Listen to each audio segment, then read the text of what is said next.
I want to say thanks to everybody for coming out to AngelNV tonight. It's one of our premier programs at Startup NV. We're super proud to put it on. My name's Jeff Sailing. I'm one of the co-founders and the executive director at Startup NV, and one of several programs that we manage is AngelNV. So welcome to the October 6th version of our AngelNV Founder Bootcamp. Just a little background. Our organization's been around since 2017. Primarily as an incubator and accelerator for scalable startups. So since we've been around, we've had 450 companies pitch to us to get into our what's now our accelerator program. We've managed to have 48 of them get in and help them. 17 of those 48 have raised just over $40 million in capital over the course of those 3 years. And that's awesome. We're very proud of that. The only issues that we see is we're only able to help about 10% of the people who pitch to us, and 99% of the $40 million came from outside of the state of Nevada. And you may think, okay, well, so what? The money comes from outside the state. The founders are still getting funded, which is true, except that when those founders have exits, that those investors who have invested their money and have a big return aren't going to spend their money and aren't going to be here in our ecosystem in Nevada to help out our economy. So while the money coming from outside is awesome, we'd prefer to have more of it come from inside of the state of Nevada. So we've created 5 programs to help expand our ability to help, to do more than what we've been able to do the last 3 years. The first is our accelerator program. It's the one I've been talking about. We help 10 companies at a time. We go through a 9 to 12 month workout with those companies, and the idea is to help them raise capital. We prefer to have founders that are working full-time on their startups and that they have the first version of their product, their MVP or beta, in place before they join the accelerator. For companies who aren't quite at that level yet, or who have founders that are working part-time, we are starting a virtual incubator. And I'm going to be asking for beta users to come into our virtual incubator, which is essentially the place where you get ready to join the accelerator program if you're not quite at that level yet. So we've got the platform up and running. We've got mentors on it. We've got professional services people on it. The only thing that's missing are the founders. So we don't want to unload everybody into it at the same time, but we will be looking for 25 people to join the beta program there. The other program we have is our fund, FundNV. That's targeting the companies that are in the accelerator program. So we're going through an investment cycle right now with the 10 companies that are in there. We're narrowing it down, and we'll have our finalists pitching next week for a $50,000 investment. So that happens once a quarter during COVID, and once we're through it and we can actually start getting back together again, we'll be doing that 10 times a year. And finally, our AngelNV program, which you're now a part of. There's 2 parts to it. The main goal of it is to create new angel investors, new early stage capital in Nevada. And we've patterned our program after a very successful one in San Diego and San Luis Obispo. Some of the folks associated with that are with us tonight, and you'll hear from them next. So what we do is we go out in the community and we find 40 accredited investors, each willing to put $5,000 into a fund. So that creates a $200,000 fund. And then those 40 angels go through a program with us over an 11-week period of time to learn how to be good angel investors. How do you value a company? How do you do due diligence? What are all these crazy terms that we use in the investment community? So they learn, and then together those 40 humans make one investment at the end of their 11 weeks in one company. And it's not a win. It's not a prize that the founders win. It's an actual investment in their company. If it goes according to how it's gone in other communities, more than one company actually receives an investment. Now, we can't guarantee that, so we say that one company will get a $200,000 investment, and hopefully we'll see more than one company getting investment. And then to make sure that those angels actually have choices of companies to invest in, we've created this Founder Bootcamp, which we're all sitting in right now, where we teach founders how to attract angel investors, what kinds of companies are worthy of angel investment? What do you have to do to attract them? So part of that is figuring out what your market is, and that's what we're going to talk about tonight. So the program for us started in September with our Founder Bootcamp. It ends on December 8th. After that, the founders that are participating in this program and that aren't participating in this program can apply to the Angels for the $200,000. We're going to take about 3-4 weeks to kind of sort through the applications and then start with that group of founders, narrowing the group that's applied to them from however many there are down to 25, then down to 12, then down to the final 6. And then at the end of that 11-week period on March 25th, we'll have a Shark Tank-like event where the 6 finalists will pitch, and the Angels, that group of 40 Angels, will pick a winner and make an investment. So a couple of announcements before we get going tonight. Dr. Silvia Mah is going to be our presenter tonight. I am just excited to have her. She's spoken at one of our events back in January, our Dreamers and Believers Women's Conference, and I'm just super excited to have Silvia back with us tonight. Judy Mahan from AngelNV is going to do a little more thorough introduction than I'm doing at the moment. So our next session is on the 20th. It's going to be entirely via Zoom. For those of you who were with us when we did pitch practice and pitch deconstruction, partly in person and partly online, we had some complaints that people couldn't hear the people in the room. And so we're going to convert our next one to being entirely on Zoom. So we want to hear from 40 companies. We managed to hear from 30 the last time. I think it'll be a little bit easier if we do it all online. So if you want to be one of those 40 companies to be heard from, make sure that you've reserved a spot with Maggie to be one of the 40 companies we hear from on the 20th. So if you are new to this and you want to catch up on that session I was just referring to, or any of the 3 prior sessions, we have a YouTube channel at Startup NV. There's a playlist out there for the Founder Bootcamp, so you can check out all the previous things there. And as I said a minute ago, we are coming online with our virtual incubator. And the whole idea is that it's meant to help founders prepare to raise capital and get ready for the accelerator program and hopefully be one of those 10 companies we work very intensely with. You can register via email with Audrey at startupnv.org, and please put in your subject line, virtual beta interest, and then we'll know that you're interested, and we're going to find 25 companies and put them in the beta, and we really want to get your feedback. And please excuse it, it is a beta, so it's not going to be perfect when you get in there, but we really do want your feedback on how well that works.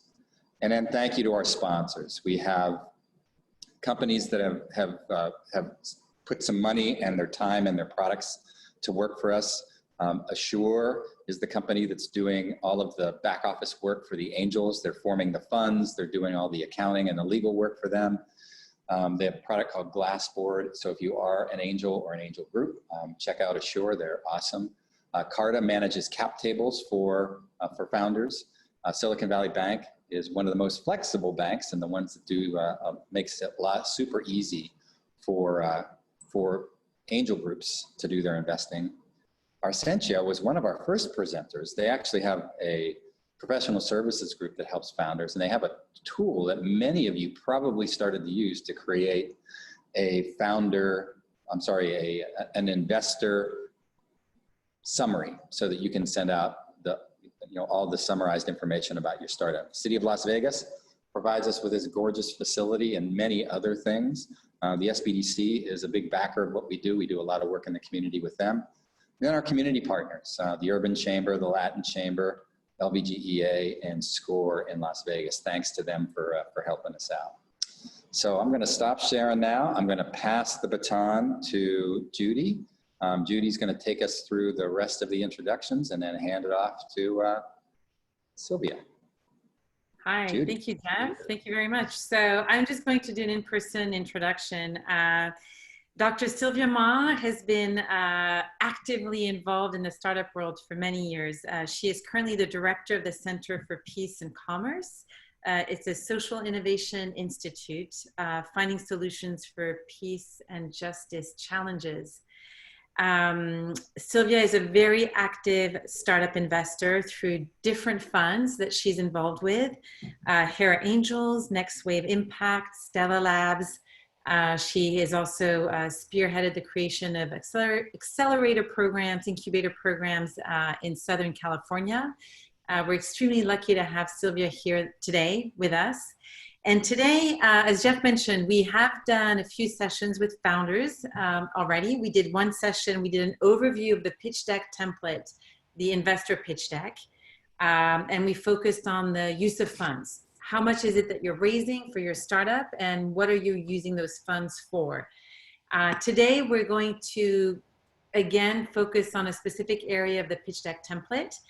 This one is on customer development. So we're going to start with talk a little bit about market size, how to define the market size, look at customer development work, and how that will help you define your value proposition, your customer segments, and then your go-to-market strategy to target those segments in the most efficient way.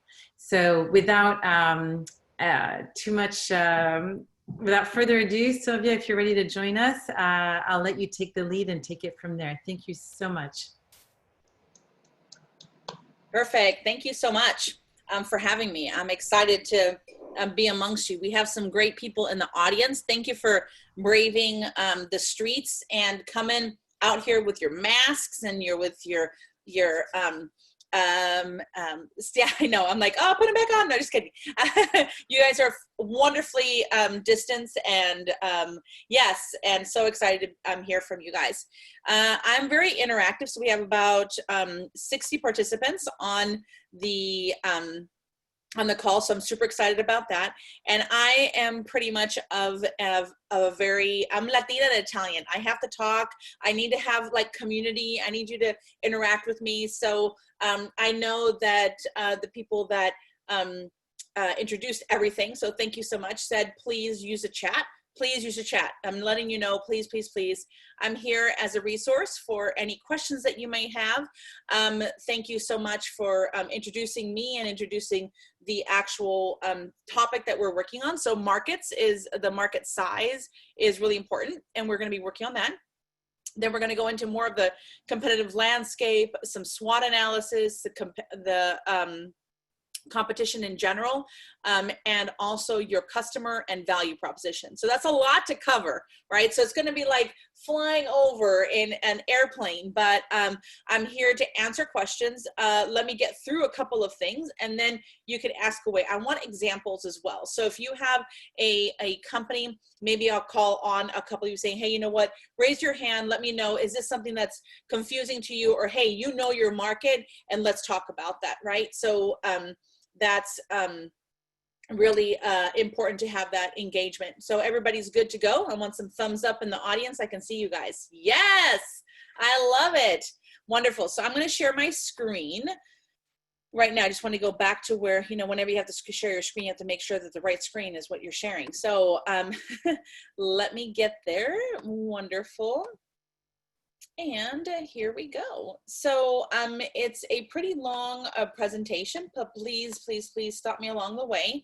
I think what I'm going to do is, let me see if presenting is going to be a barrier to me or not. No, I think I can still see. Perfect.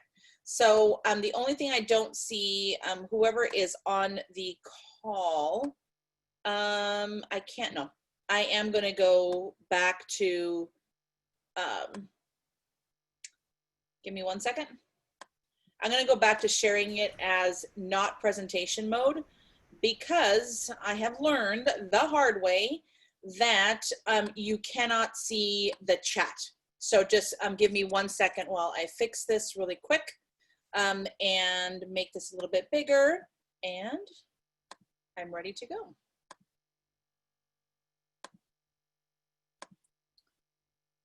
Perfect. So everybody can see this. I know that it's distracting all the slides on the side, but if I don't do that, I cannot see the chat feature. So that's why I want to make sure that I can see that and answer any questions that come up. Is that okay? Perfect. Let me just make sure. Chats. Perfect. Wonderful. Okay. So we're going to start with talking about markets and competition. Somebody introduced me already, but I am an active angel investor and venture capitalist. So I'm really speaking from a position of launching 4 accelerators. I was an entrepreneur myself. became an angel investor. I've seen, I don't know, 1,000, 2,000 plus pitch decks and have gone through market analysis with multiple different startups, from undergraduates at the university level all the way up to, you know, MBAs from Harvard and Stanford. So I'm really empathetic to anybody who's in the room. So no bad questions, okay, people? It's always about asking a question that's important to you. It's always about curiosity, and when you're trying to figure out about markets. When Misty asked me to talk about SAM, TAM, and SOM and all that good stuff, I basically told her, I said, whenever I see a presentation that has this type of information, I look at it, I acknowledge it, but I want to talk about assumptions. So I wanted to let you know that I'm going to present, we're going to have a great time learning about markets and all of that, but also it's about the nuances of your pitch. Last week, correct, whoever's doing this, is that you guys had a pitch deconstruction the week before. And we're doing it every 2 weeks. What? We're doing it every 2 weeks. Perfect. So you know a little bit about pitching and in general. Okay. So with that, here, can you see my screen and make sure that we see it? Okay, perfect. The agenda is really going through the market, the TAM, SAM, and SOM. Again, I will define them. If you still do not understand them, please chat it up. Market research sources, competitive analysis, thinking about SOM and market and forecast, and summing it up on this in the SWOT, and some next steps for everybody. Oh, thank you for the pro tip. I do not have a PC, but I will try to do that. Oh, it hides your open tabs. Thank you, Zach. I have a lot of open tabs. So please do not judge, and we'll see if that works. But let's see, F11. Yeah, it doesn't work for me, but thank you so much. So without further ado, going on to this market analysis, and the goal of really making this a reality is that, give me a second, is that we want to identify the impact of your invention, really on a couple of different fronts, is financially and human terms, disruptiveness, flexibility and longevity, and risk. The financial aspect of it is trying to figure out what is that market size? What is that analysis that you have been doing? You know it in your head, right? And all entrepreneurs have an idea of what this market looks like for them. They know it's huge, or it's a niche market, or I'm going to carve and slice it a certain way so that I can really get in front of my customer. Yes, thank you. About the SWOT analysis. So the financial is the market size analysis, modeling that, making sure that you understand the model out there of the market that you are going after. And modeling is basically just taking some assumptions, and assumptions are, okay, I assume that this many people buy these many widgets for this amount of money, and I'm going to make this amount of money in the market, and that's why the market is that big. So that modeling is just a stepwise process of assumptions to get you to that market size. The human factors are really about customer profile and value proposition. So the customer profile is basically saying, okay, the customer is a 40 to 50-year-old woman who loves to go and get their coffee in the morning and has 2 kids, 3 dogs, right? Now, the reason why I use those terms is that you have psychographics versus demographics. So demographics of the customer is the 40-year-old woman who has 3 kids. That is what you know, let's say the demographics of that customer. The psychographics, think about how do you slice and dice that word, psychographics. It's the psychology of the customer. And that psychology is about making understand that she loves Starbucks in the morning. That is definitely something to, that's a psychographic aspect of the customer. So that's kind of in the human terms, that's part of that impact of your invention. The disruptiveness is, how disruptive is your technology? Is it going to make an incremental change in the market, or is it going to disrupt the entire market? That's really, really important. And then that you can understand that by doing a SWOT analysis. And SWOT is basically just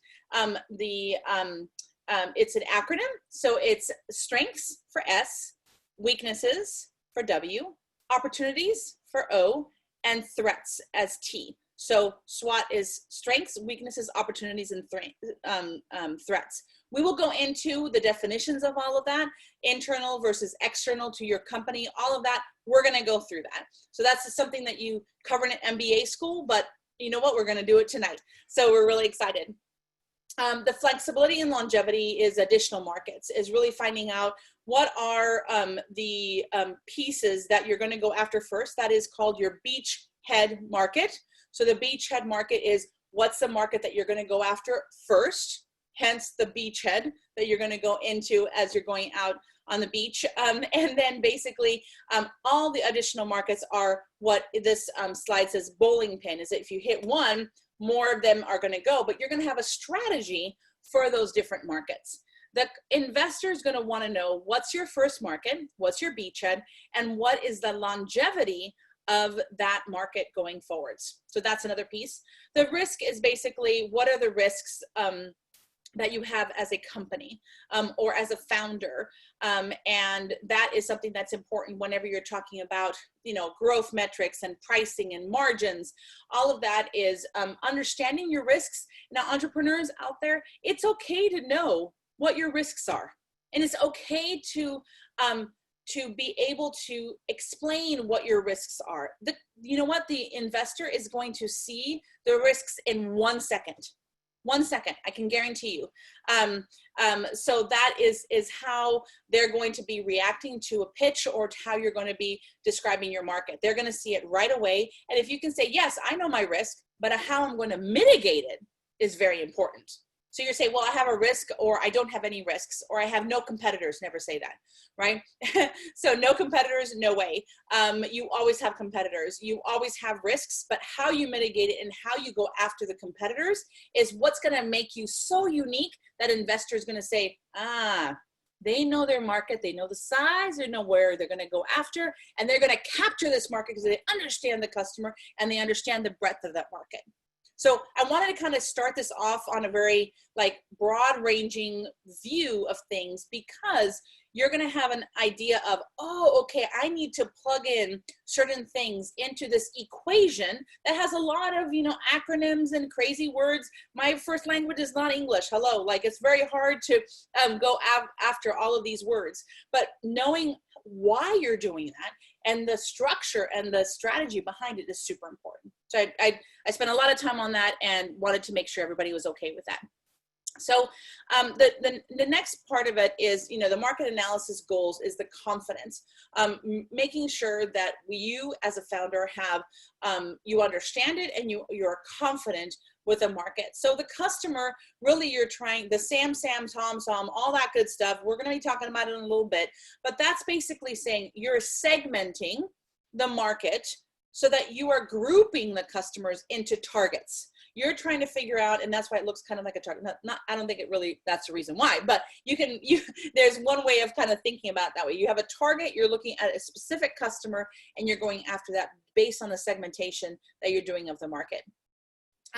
So SOM is identifying the targets and estimating market share, and that really understanding the customer is super important. We won't go into customer personas this time, but we're going to have a little bit of a view on the customer a little bit. Financial market analysis is the other piece of building that confidence. So understanding the markets by segment is how you're going to understand how you're going to win the share of the market. Identifying how to reach the customers versus via potential partners. So how are you going to reach that channel to that customer? It might be through a strategic partner. It might be that you have a list of customers that you're going to go after. Maybe it's a partnership within a hospital that you're going to go serve that hospital. You understand that the hospital has a letter of intent with you and they're willing to share your information or share your product. Awesome. That's how you're going to get to that market. Also thinking about forecasting the scenario, a realistic revenue and profit estimate. I know that that's very hard for some people. As a scientist myself, I do have my PhD in biochemistry. When I was going more into the business realm of things, I wanted to really have the data down packed, right? I wanted to have everything buttoned up, and I wanted every single number to be corroborated by the greatest like data, and everything had to be perfect. But in business, you take a dart and you throw the dart, and you're saying, okay, this is a realistic revenue based on these assumptions that I'm making, the data that I have, and I'm going to come up with some kind of scenario. Own that scenario, be confident in that scenario, because an investor is going to be like, well, what about this consideration? You're like, wow, I didn't think about that. Interesting. Okay, let's have a conversation. Then that investor is going to be like, wow, they understand their market. They understand the drivers of the financials of their market and of their business. Fantastic. I want to invest. Right? So just kind of understanding why that's so important. On third, fourth, and fifth is the disruption. We've already talked about that, about the SWOT, strength, weaknesses, opportunities, and threats. And that is, really understanding the disruption and the imbalances of the current market, understanding what is the need in the marketplace. Why are you disrupting the market? Again, some people want like the best thing since sliced bread. I'm going to be like the next NASA, and I'm going to do this, and it's so disruptive. Incremental innovation is equally as important as transformational innovation. So incremental means little tiny changes, but makes a huge impact in the market, possibly because you're going into a new market or anything like that. The radical innovation or transformational innovation is something that is radical. It might not take in the market. So understand that there's different drivers out there, and understanding where you stand as a founder and as your innovation going forward within the market that you're going after is super important. The flexibility and longevity of legs, how fast you're going to get into the market and how long of the tail. Now, if anybody has any COVID related companies out there, this is incredibly important for you, because a lot of people who are pitching COVID ideas, awesome, love you, oh my gosh, you're doing an amazing work, but what's your tail? How are you going to be sustainable after 6 months, 1 year? Yes, our world looks so different, and it's hard to say how you're going to grow and all of that, but you need to have some kind of sustainability. Same with any other business that's going through COVID. What is your long-term sustainability plan based on the markets that you know you're going to go after? Super simple. It's all in your head. You just have to frame it in a way that investors are like, they know the market and they know the market trends. You're like, yes, I do, right? Because I've done the research. Not that you know everything, but you have a confidence there. And the risk is why you're going to succeed. And that could be team. It could be you understand the customer because you are the customer. Or you say, hey, I know the customer because I've researched them and I've done 100, 200 different customer discovery interviews. Very important, right? So like, how are you mitigating that risk? So I'm going to go a little bit further and then going to see if anybody has any questions, because I want to get through a little bit more. I've promised to talk about this TAM, SAM, and SOM analysis, and we're going to do that right now. In this analysis, you want to really find out, you're looking for insights and not answers, right? You're looking at this scenario planning of modeling what the market looks like. It's about really figuring out what is your bubble of influence, right? How are you going to grab that market, and how big is it and how small it is? Again, when you find new data, it might change, and that's great. You learn more data, you can show that you're coachable and that you're malleable and you're pivotable, right? If that's even a word. If you're saying, hey, I learned some more data and therefore I need to adjust my market analysis, that's fine. At least you can do it. At least you can say, hey, you know what? I'm going to do this right, and I'm going to be able to get those market sizes more aligned and more focused. There's no right or wrong answer, and you want to seek understanding. So what are they? You have the outer circle, right, of the potential addressable market. So that's PAM. PAM, potential, available, or addressable. There's different people that say different things, but it's the same thing. Potential available market, and that's the potential at scale. That's the potential that you're going to go into. A lot of people don't talk about PAM as much, but just knowing what is that potential is super important, because that will allow you to anchor and then come in and focus a little bit more on the total addressable or available market, which is TAM. And that is a total possible demand for your product. Big number, right? That's the TAM. And that's where everyone you wish to reach with your product. Then, of course, you need to get more focused, right? Because you can't address all of them in the first year. It's completely impossible. So whenever somebody says that, I'm like, wait a minute, how are you going to do that? And that's when there's conversations amongst the investor and founder. The next one, the next focus circle is a served available market. So that's a SAM, the portion of the TAM you and your product that is specifically formulated for the customer that you're going after. That's going to be that target, that served or serviceable available market right there. That's the available. And that's based on your current business model. That's the SAM. Okay, it's just an acronym. SOM, boom, super focused, right? Your serviceable obtainable market or share of the market. This is a subset of the SAM that you will realistically reach, particularly in the first years of business. And it's based also on the limits of your business model. Super, super important. If you're doing subscription model, subscription business model, that's going to focus and define that, that SOM super closely and saying, okay, this is where we're going to go after, right? So that literally, think about it as these concentric circles, and you're going after this potential, whoa, down, focus on that SOM. Now, a lot of entrepreneurs have a problem with this because they're like, my product is amazing. It's amazing. And it's everybody's going to buy it in the whole world. Not realistic, right? Not that you could, like, go for it. Like, if you are just super excited and you have all the potential and all the strategies to get there, great. But really making sure that we really focus in on that. So hopefully everybody understands that. I gave you 2 examples. Again, I knew that you were doing pitch deconstructions and pitch pieces before. And one of them is an example here of Eucora.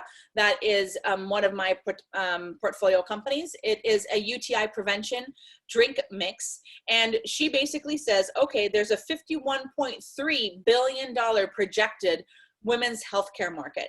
But the UTI prevention market is right here, 2.8 billion, right? So it's that focus, not that as an investor, I'm not saying, oh my gosh, she's not going to go after this huge market. There's a potential, right? Because you're going after different types of women and their UTI prevention regimen, but I'm going to go right into that prevention market right there.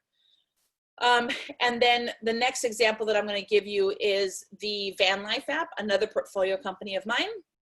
And so they basically were able to really, and again, it's not concentric circles, but this is how they presented it. You have to have the concentric circles information so that you can do these slides, right? So the outdoor travel opportunity is that there's 145 million people in the outdoor travel market. And that translates to the outdoor travel market. So remember, it's not outdoor camping, it's outdoor travel of 887 billion, right? And that allows them to just know that the reaction that they do, the way that they're going to get to the customer is super focused on this opportunity that's out there. So I'll go into this and then I will take some questions because I can't keep track with the chat and everything else while I'm talking. So SAM is based on your business plan. What % of the market can you address with your minimal viable product? So MVP, if that's a minimal viable product, and that's the product that you have developed that is minimally viable for the customer that you're going after, and plan product and delivery mode. So that's very, very important in this product market fit piece. You have product that has feature sets and value proposition and all of that. And then you really need to match it and have this fit with the underserved needs and the target customer that you're going to go after. So with that, let me stop talking for a little bit. See if anybody has any questions and in the chat or in the audience, because this is a great place to pause before I go into any other examples. Thanks, Sylvia. I'm really here to watch the chat for you and to interrupt and give you the questions. Lori is still not totally clear on TAM, SAM, and SOM. And if you have some resources for them, I know we have a video on our YouTube channel, and some of the best help you can get is university research librarians. But yeah, how you're going to, so is a question, so that's a two-part question. So I just want to make sure I'll address one super quick and one that's longer, because I have slides about where you can get information. So we have a question in the room once you're done with this one. Yeah, I'll do this because this is super simple. One is going back to just the definitions, right? So really, and again, like the total available market, no, you're not going to find anywhere in any Google search or anything saying the total addressable market of the blah, blah, blah, blah, blah, blah, blah that you're doing. You're not going to find that. I'm just going to put it out there because everybody has a problem with it. You're not going to find it, right? What I would recommend, and we're going to go over like where you can find all this research, is that you start having data. You get a research article that's a secondary or primary research article. We can go through that in a little bit. That says the market for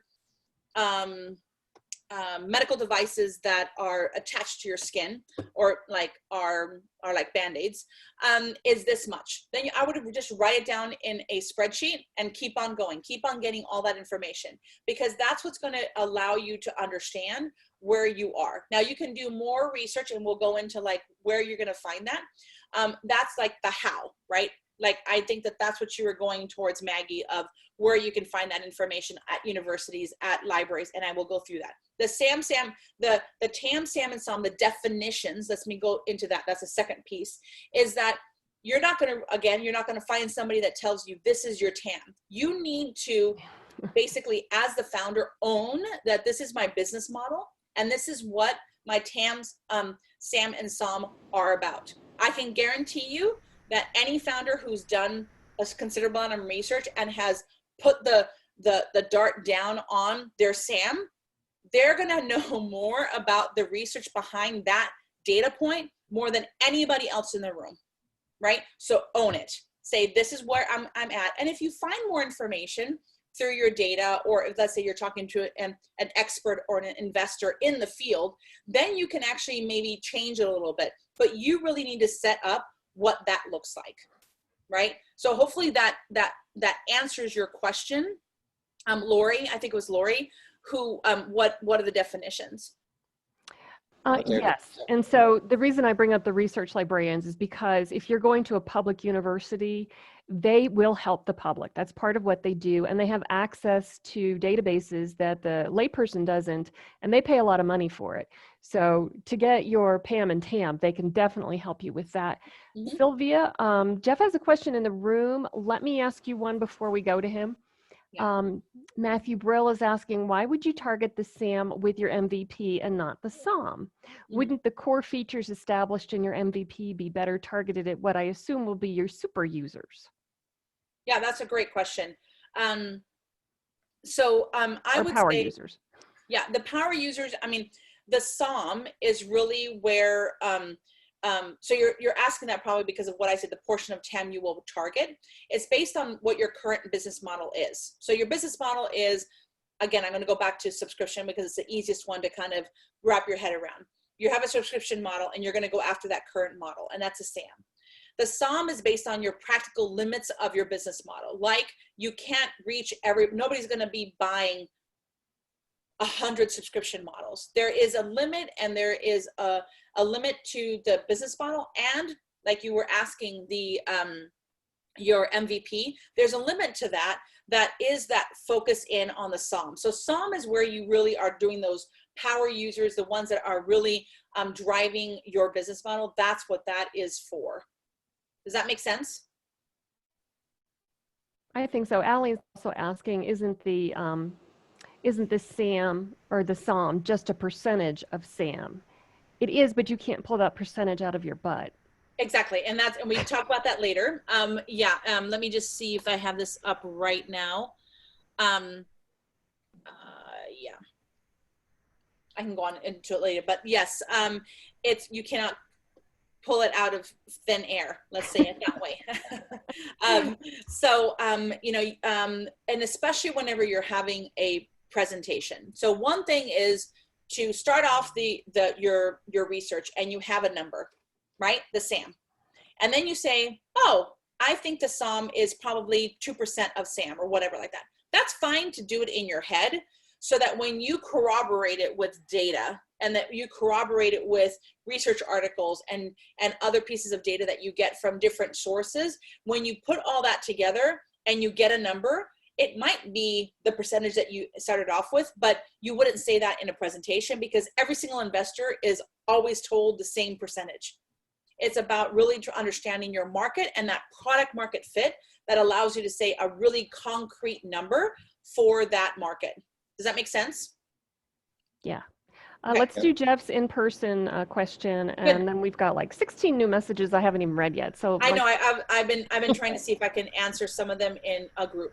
All right, I'm gonna ask our person in the room here to introduce herself and ask the question. But before I do, the reason that Maggie keeps referring back to the research librarians is for those of you who are in Nevada, which I think it's most, if not all of us, there are 2 or 3 very specific people at UNR and UNLV who can help do some of this research. Now, they aren't going to do it for you, but if you go to that video that Maggie referenced on the website, their names and their contact information is on the last slide of that presentation. So for those of us who are in Nevada, a little bit smaller than California, we do have some help available to us. So please introduce yourself and ask your question, and hopefully we can hear you. My name is Edna Elizabeth, and obviously based in Vegas. My question is this, for the SOM, I just want to clarify that this is based on the revenue that my company is producing at this time, or is it based on what my company could be producing within 1 year's time? Great question. Thank you. Thank you. Yes, you're very good with the mask and the volume. Very good. Yeah. So what I understand is that the SOM that you're asking about is that if it is your current revenue or what your projected revenue is. Is that the overall your question? Yes. Okay, perfect. So again, the serviceable addressable, the SOM is within the limits of your business model, and also with the, if you do have revenue, which some startups don't have any revenue, so I wanted to be mindful of that as well. So if you do have revenue, I would be as concrete as possible with the revenue that you have. Especially, yeah, I repeated the question, is that the question is the SOM, she's asking about the SOM, is that if that SOM is based on your current revenue or projected revenue. That's in essence, that's the question. So the SOM is, if you do have revenue, great, base it on that revenue. Again, that revenue is going to grow within the next year. So I wouldn't be so, let's say, stingy of the numbers of saying, okay, I only have like 10,000 revenue for the whole year. I wouldn't use that. I would use a realistic number that if you have the customers that you would have coming in, make sure that you have that number. But again, you can't project it with the numbers that you have in 5 years, because that would be unrealistic. So that's what I would be saying, that's where you want to be as realistic as possible. And then allow the conversation to happen with the investor of, this is where we're going to grow into. There was some comments there about the compound annual growth rate. Investors really love to see how that increases over time. So if you have a great set of data that you're like, I have this revenue, this is my SOM, this is where I'm starting off from. Wow, that's powerful, right? Don't shy away from the number that might not look so shiny bright. The number that's realistic, that investors can be like, okay, this is a great founder that does not inflate numbers. Whenever I see numbers, I always cut them in half and extend the time by 2 or 3x. That's typically what I do whenever I see any kind of pitch. But at the same time, when I know that the founder is giving me great real numbers, I'm like, okay, I get you. We can have conversations about your market and your revenue. Now, the other scenario is entrepreneurs out there that don't have revenue. You do have to project, right? You have to say, okay, I assume that based on my business model and the market that I'm going to go after, this is my SOM. So I just wanted to make sure we have those 2 questions taken care of. Somebody mentioned a smaller percentage. Does that make it more realistic? It depends. I mean, yeah. No, go ahead, Maggie. I love your answer. Go ahead. It depends. I mean, when I see a deck that has 10%, of the SAM, I think, okay, they are just pulling that out of thin air and they haven't really spent time with their customers. If they know who their customers are, they can extrapolate that, and that may lead to a small number. But again, if you're able to throw in a good compound annual growth rate in your industry, then that it's all good news. Mm-hmm. But you can't just pick a small number because you think it's going to be more believable. You have to know your customer. Yeah. And I think that goes, I think that it's time to move on to other things, because I think we're covering a little bit of what I was going to cover in a little bit, especially the research, how we're going to get the research.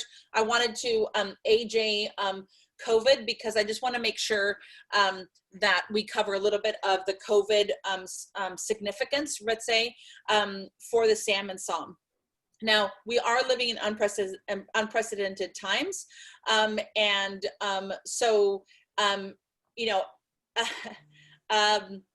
Numbers that project a market within COVID, or let's say a solution for COVID, or as you asked, a solution that was working great before, now we have significantly reduced revenue, and then maybe we're going to come up. No matter what, the investor is going to understand that the market will come back somehow, right? So having a conversation saying this is the market that it was before, we feel like it's shrunken, or it's still there, or it's still possible, because we've seen this happen within the market throughout COVID, but we feel like there is a growth metric going forwards from COVID. That's a conversation. So I of course, like, I also have the bias and the lens, I guess the lens, not a bias, but a lens of, as an investor, you can pitch me, and in 2 minutes, I know exactly what you're doing. So don't pitch me 5 minutes or 10 minutes, like 2-3 minutes, done. If I see a SOM thing, or I want to have a conversation about that, I love the conversation that we have. And I have had lots of conversations with founders that, like, well, my SOM is this. I'm like, well, then how did you arrive there? My SOM is this. And I'm like, no, like, do not talk to me like that. Basically, make sure that we understand how different structures are going in and out. What are the reasons why you're going to have an upswing or a downswing, like you asked in COVID, AJ. So so with all of that, I wanted to end on this, is that a lot of the investments, I did 15 investments since COVID started, 15. Okay, I have 45 companies in my portfolio. So a significant amount has happened during COVID, right? Why? Because the people that I have talked to that needed funding during this time had a great COVID plan. Yes, maybe their revenues went down a little bit, but man, they're like, you know what? This person's on board, this person's on board. As soon as we get up and running, we are like on the path. And I did my due diligence to find out, are they saying the truth? Is it true? Called up a couple of the customers. The customer's like, yeah, you know what, we're closed down too, but as soon as we're due, our contracts are still open. I'm like, okay, great. Let's have a conversation. So having a great COVID plan of, these are the risks, boom. These are how we're going to mitigate those risks. And yes, our revenue has decreased, but we feel like we can make up that, or we won't make that up, or whatever you want to say. You need to have a good COVID plan to be able to have that conversation with investors. Okay, hopefully one last thing. Yeah, that was a great answer. One last thing on double-sided marketplaces. How do you depict that in TAM, SAM, and SOM? Wow, these are good questions. I love these questions. Like, makes me all like happy. Double-sided marketplaces are hard, first and foremost, right? I always suggest for founders to have 2 sets of information for those 2 markets. I know it's double the work, just because you are always going to have an investor or anybody ask you, well, what's the market of this customer that you have here? And what's the market of the need of, let's say, the business that you have on the other side? So the double-sided marketplace, B2B or B2C, so that I'll define that, I know. Business to business, that's B2B. B2C is business to consumer, or there's a bunch of other ways of doing it, but that's a double-sided marketplace. You have 2 entities that make your business grow amazingly well. I would recommend having both of them with the SOM that you have created and say, okay, we're going to capture this much. Again, there is, unfortunately, powers and forces. We talked about Porter's 5 forces last week in San Diego. So that's very MBA-ish, but there are forces out there in this landscape of your market, and of course the double-sided marketplace, that feed into each other negatively and positively. So if you, again, as a scientist, I would love those numbers first, understanding that SOM, and then being able to go, boom, right there, that double-sided marketplace, where does that fit? Now, Maggie put on the chat the video and the playlist for rural pitch competition as an example for double-sided marketplace. Awesome possum, thank you so much. And then Bill also put in the chat a Medium article about data-driven drive investor Pam Sam SOM and what are they? And there's also a HubSpot article. So thank you so much for sharing. I'm going to move on and then stop another time because I love discussion. I don't know how much time I have because Misty just said to show up. So how much time do I We allotted you 90 minutes.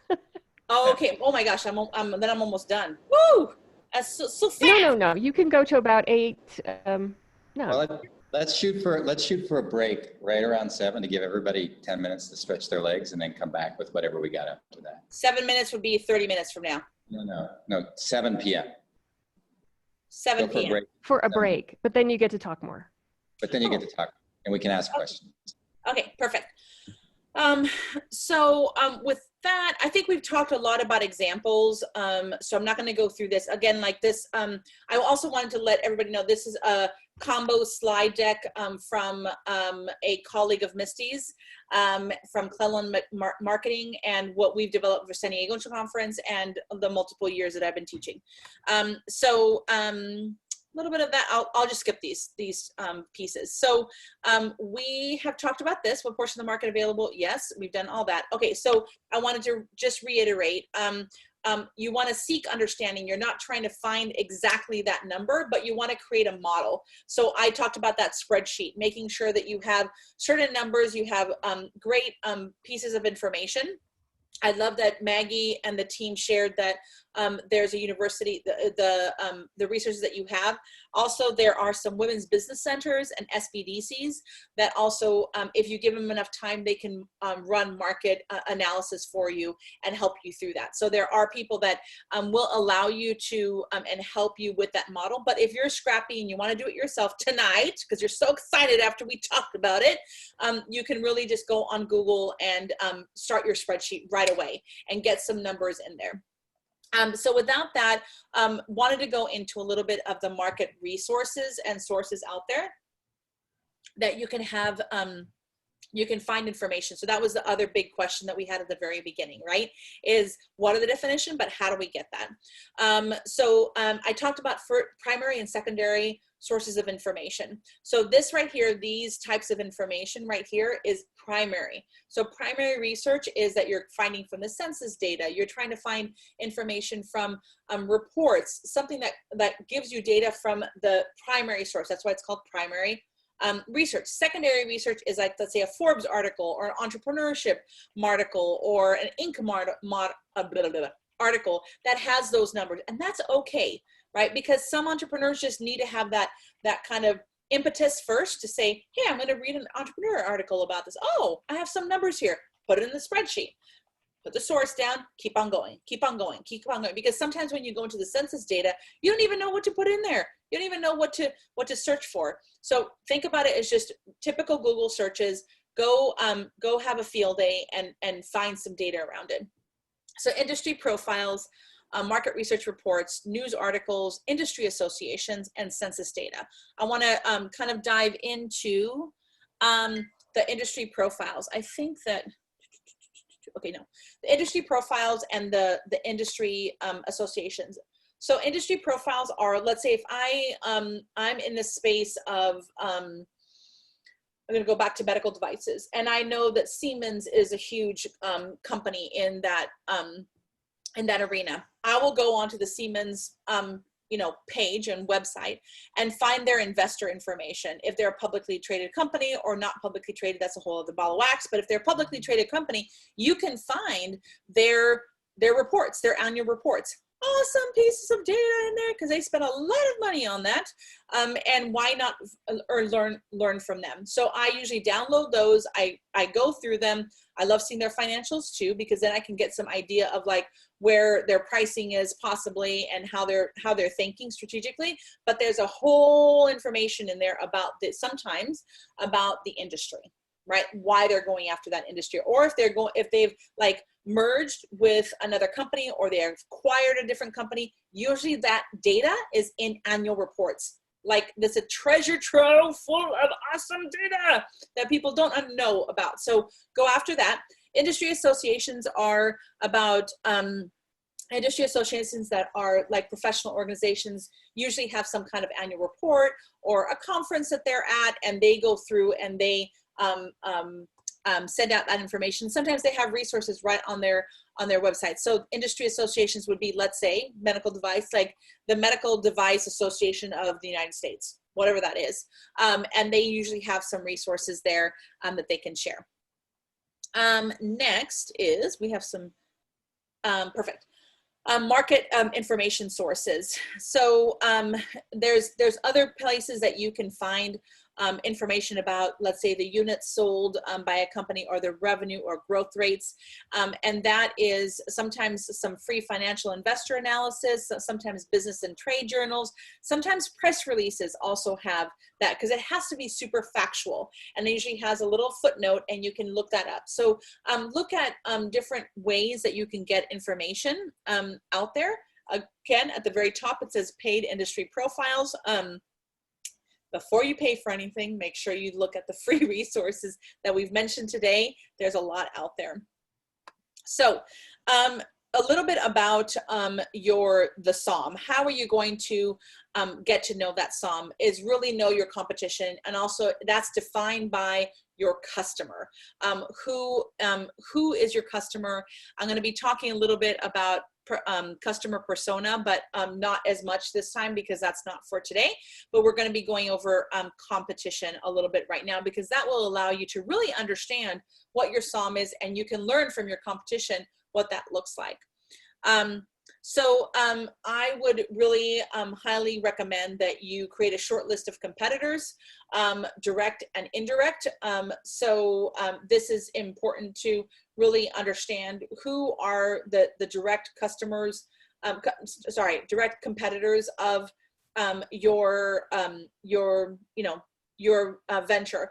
And this example right here is the SAM is 2-door automatic sports cars in the US. So that's giving you like an example of what the SAM is. And the direct and indirect competitors as examples are, of course, direct is Tesla, Porsche, BMW, Nissan, Corvette. Oh, sorry, Mustang. Mustang. And indirect is manual sports car, 4-door cars, motorcycle, speedboat, second home, major vacation.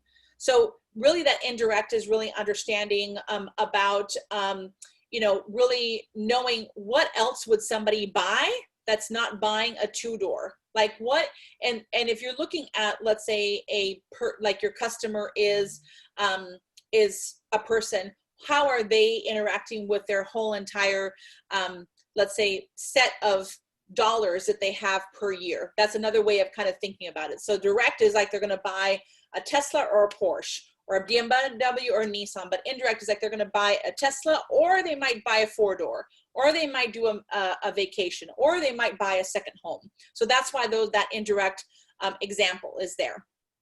And then moving on, we have the framework for competitive analysis, really bucketing into 3 different areas.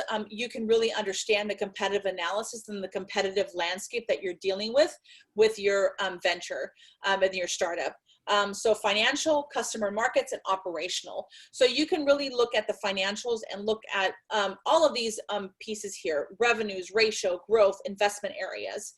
But you're also thinking about benchmarking. So you're trying to figure out, okay, what's the benchmark that the same sort of competitor out there? Is it investment rounds? Is it valuations that they're doing? You need to know who else is out there in the competitive landscape. It's super important. It's very hard to get sometimes whenever it's not a publicly traded company, but sometimes you can get that information. The customers and markets and the operations are next. Is that the customer and markets, you're looking at the markets, the market growth, the customers, new product line, pricings, channels. What are all of those pieces when you're looking at a competitive analysis of your competitors? Again, nobody has no competitors. You always have competitors. And then operationally, you have some products, manufacturing, distributors, suppliers, supply chain structure, and cost of goods. Again, all of this information can be found on the internet. You can look up a whole heck of a lot.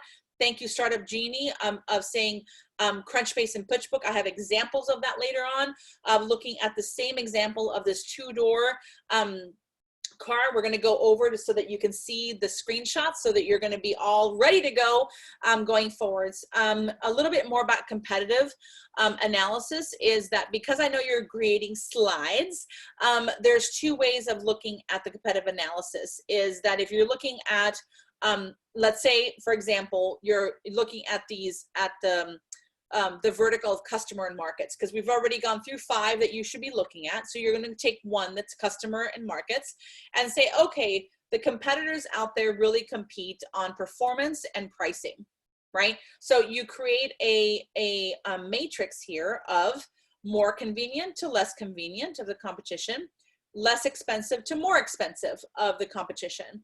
And you're going to be able to put competitors' logos all over the place based on these 2 criteria.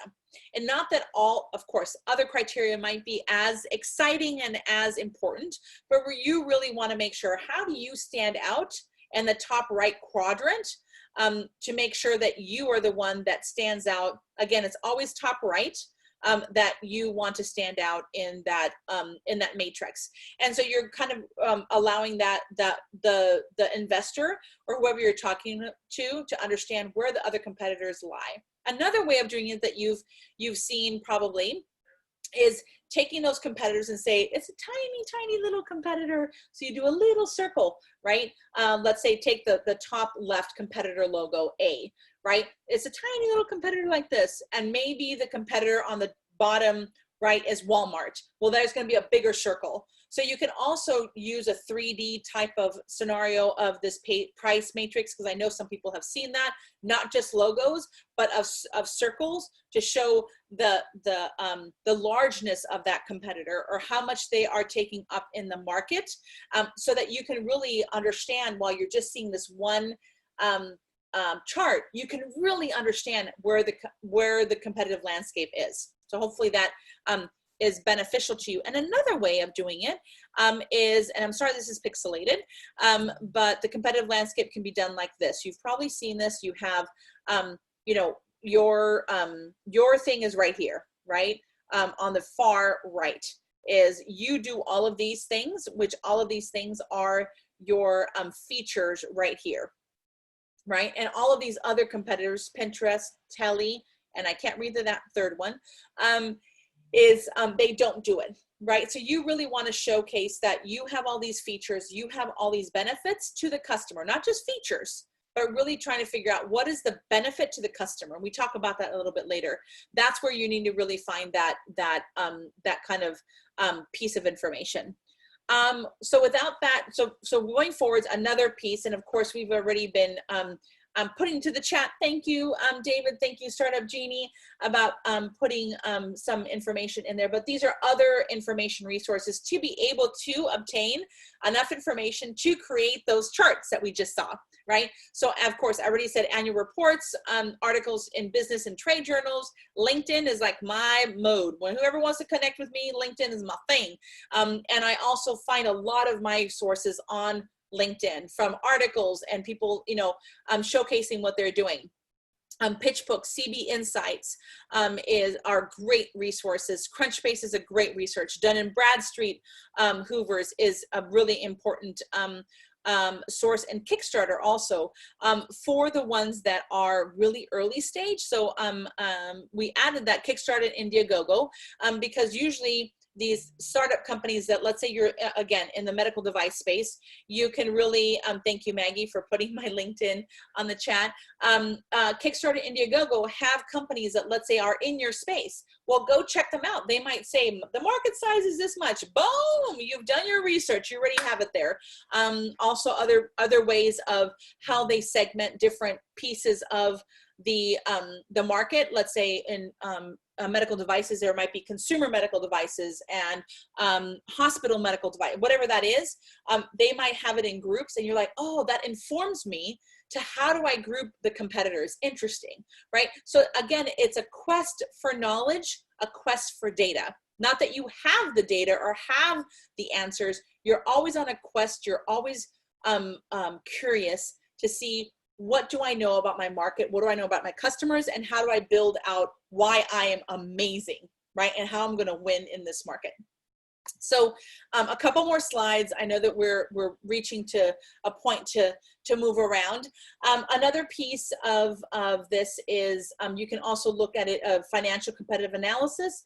You can really look at the benchmarking. This is just an example of PitchBook of the Airbnb profile, and you'll see that they have different, you know, information or general information. They have the timeline in their financials, but this is something that you can go into PitchBook and find that information about the different competitors that you have. So this is just an example of what you would be looking at and making sure that looking at where you need to go to this. The next one is Deloitte is another example of looking at analysis here.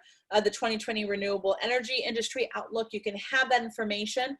Again, sometimes you have to pay for it. Sometimes there's an investor or a community organization that might have this.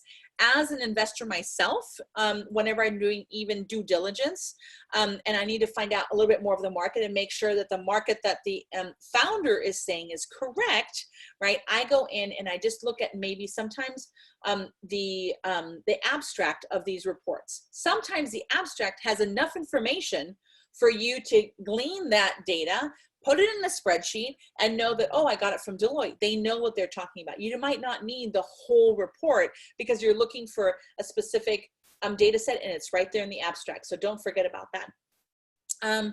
Lastly, I think this is the last one.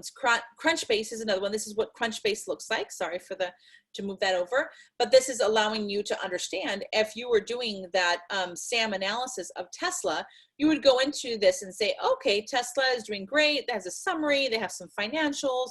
What are they about the people?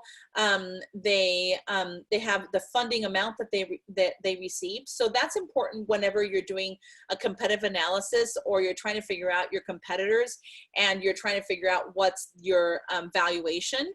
Valuation means that what you're valued at the time that you are creating your business. It goes up as you increase. We hope it goes up as you increase in the time that you have your startup going. But this is a great information about that valuation and what are the other competitors out there, other companies that are in your space. What are they doing, right? You can find that out with Crunchbase. Another piece is this one is another product is the ThomasNet and other types of directories that you can go after. So this is a great way of finding out that information and going into those databases. And I think we're almost done. Industry profiles, you can get it at, let's say, UCSD Library is an open to the public. I've already mentioned the SBDC, and then other library databases like IBIS World. And I think that, and then BCC Research is the other one that's really a great place to get market research for your market analysis. And I think that this is maybe, yeah, this is just an example of what that looks like. And sometimes you can get this information. Okay, I think this, I mean, we can stop here, I think, because I'm going to go into more of the modeling and the segmentation and SWOT analysis. So if we want to stop here for some questions, that would be fantastic. Great. So let's do, well, let's get through this section of questions. We will stop at 7 if it goes that long, and take a little break and then come back after that. But if we get through the questions before 7, we'll just take a natural break at the end of the questions, and then we'll come back and we'll listen to more wisdom. And so I'm not sure whether Maggie's got questions, but I will make one note. And the reason I really like Crunchbase is because it's got data on lots and lots of companies who are raising. It's not just giant public companies. It's about companies who are out there raising now. And it has a variety of types of information on those companies that can kind of give you an indication. Is there somebody else out there doing something similar? How are they positioning themselves? Who have they raised money from? Yes. And so it'll also give you ideas on who you might raise money from. You can start to get the profiles of some of the investors too. So it's a really, really good database. Yeah, and I also go from there. It's like if you understand, if you know, let's say a competitor has raised, as you said, Crunchbase tells you how much they've raised and from who. Then what you can do, let's say it's coming from Forerunner Ventures. Then you go onto their site and then you see their portfolio.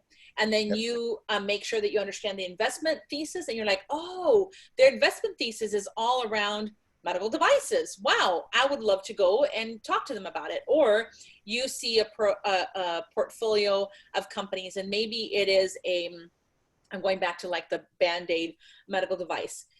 You see something that is about adhesives. So they have invested in adhesives. You're like, oh, I'm actually something that could actually be a next step for them to look at medical devices in the adhesive space. Interesting, right? You can really kind of attach their nodes of information from Crunchbase and going from there. So thank you for mentioning that. And I know we have a couple messages that are coming in. Yeah, I was just trying to buy a little time so Maggie could compile some questions for us. Yeah, Lori is asking.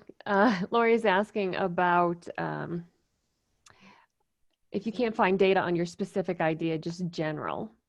Yeah, great question. I get that all the time from, especially my students as undergrads. They think that their idea, like they can't find any information. I'm like, you can. I know that the data might not be specific, Lori, of like, okay, you're trying to figure out like exactly what kind of information is out there of the market or buying trends. Again, like, sometimes people want to find that, even myself, like I would love to find it, but I sometimes can't find it. I need to find also information around the like adjacent markets. Not that it's not, we can talk about parallel markets, but adjacent markets are more of like, okay, maybe you're going after the women's healthcare space. Let's just put it out there, women's healthcare space. And you find quite a bit of information there, but you're not getting like the detail that you want. Maybe looking at the men's healthcare space for some trends, some ideas to allow you to understand, oh, if the men's healthcare arena is this, or the Census Bureau gives you information about the overall population, then you can cut it in half and say women's. Not that that is not a science that I would say, okay, then that makes sense, because as a scientist, I love data. I would love it to be more concrete. You're not going to get that concrete information, but let's see if you can find out some inferences from either a conglomerate, like a census data type of scenario, or adjacent markets. Now, the other way you can do it when you're looking at trends and stuff like that is parallel markets. So parallel markets are more of like, okay, I know that I'm going to go down this path for commercialization. I know that I'm going to, I'm going to probably butcher this example, but I'm going to go out there on a limb, right? I'm going to say, okay, the adjacent market, I'm going to create this widget that transports probably in the next 1 or 2 years into something that is going to be a disc, a CD disc of some sort. And that's going to go into something that's more on a cloud base. And again, that parallel market would be, okay, from the cassette player to the CD player to the DVD to everything in the cloud. Blockbuster left, Netflix took over, all that good stuff.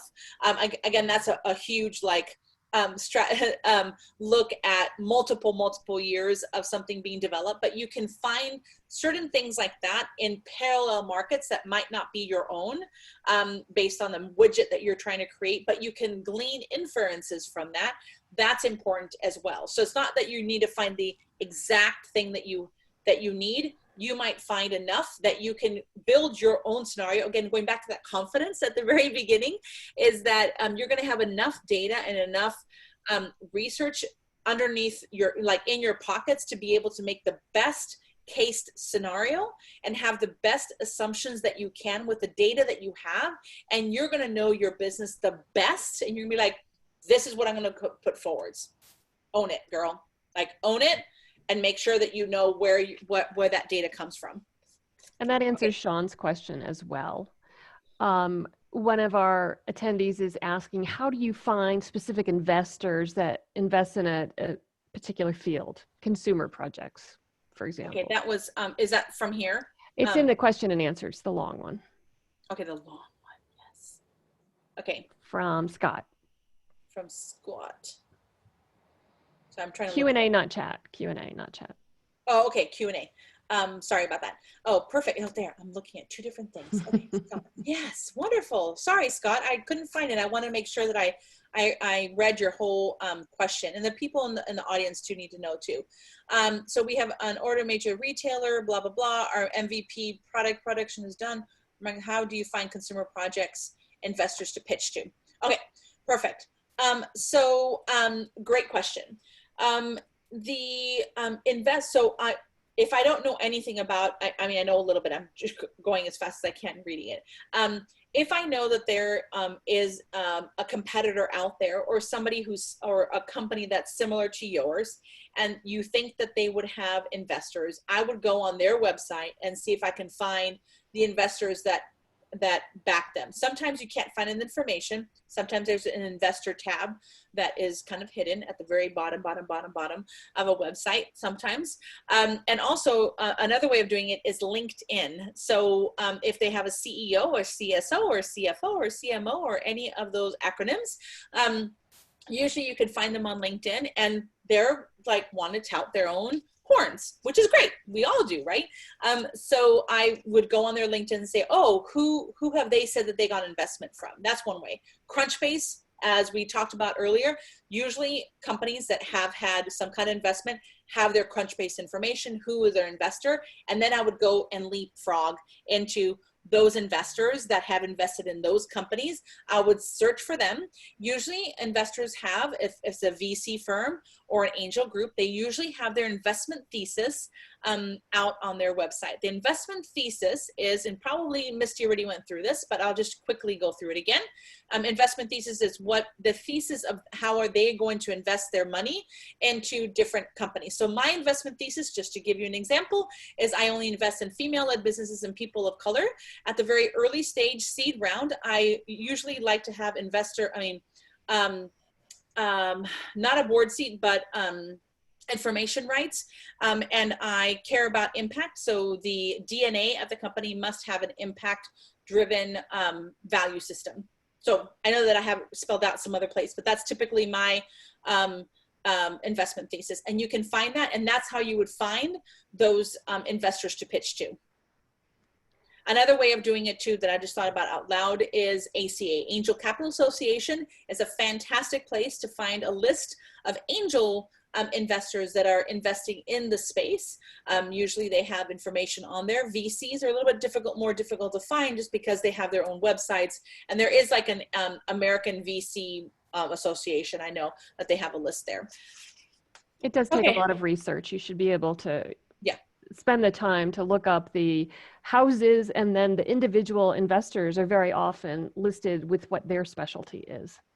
So it gives you a little bit more direction on who to talk to. Yeah, thank you, Misty, we haven't covered investment thesis yet. So yeah, I can, AJ is asking about a small business, and so Sylvia, maybe just address the idea of how big a company or a business intends to get before an investor will be interested in investing in them. I love this. AJ, thank you for this question. And never forgive the ignorance. There's never any ignorance. It's about learning more. And the mere fact that you're like, hey, I have a question is awesome. So congrats. I love questions like this.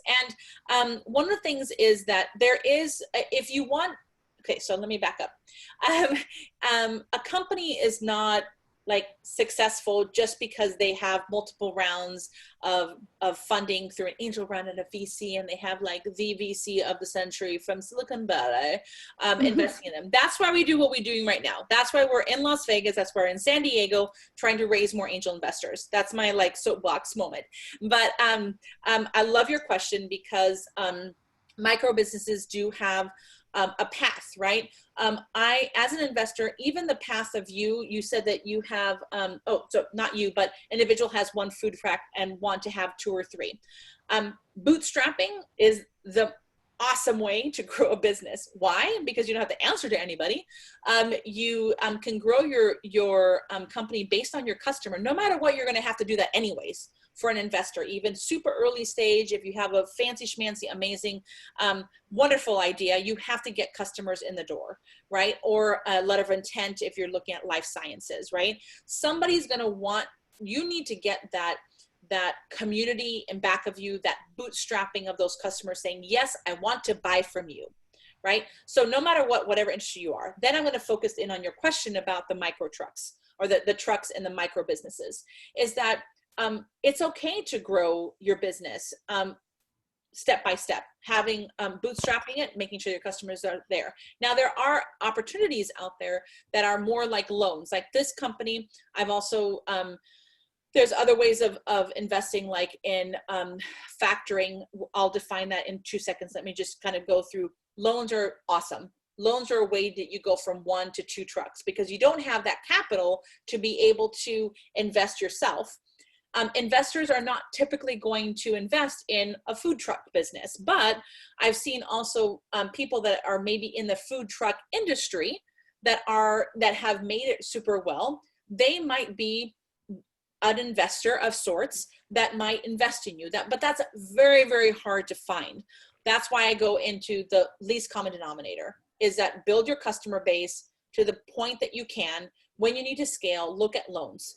There's Acción here in San Diego, but there's probably a similar thing in Las Vegas. SBDCs have connections to loan people. Do not go after loan sharks. Make sure that they're legitimate and great.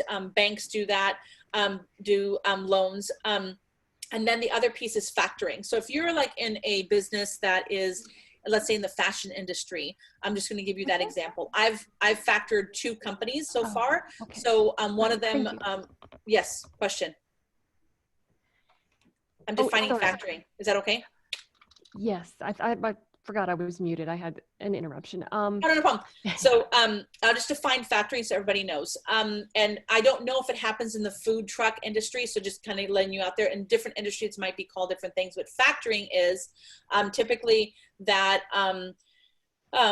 a company, a fashion industry. So there's a sash bag that I invested in, and also a dancewear line. So I'm able to see their financials. I'm able to see that they're selling.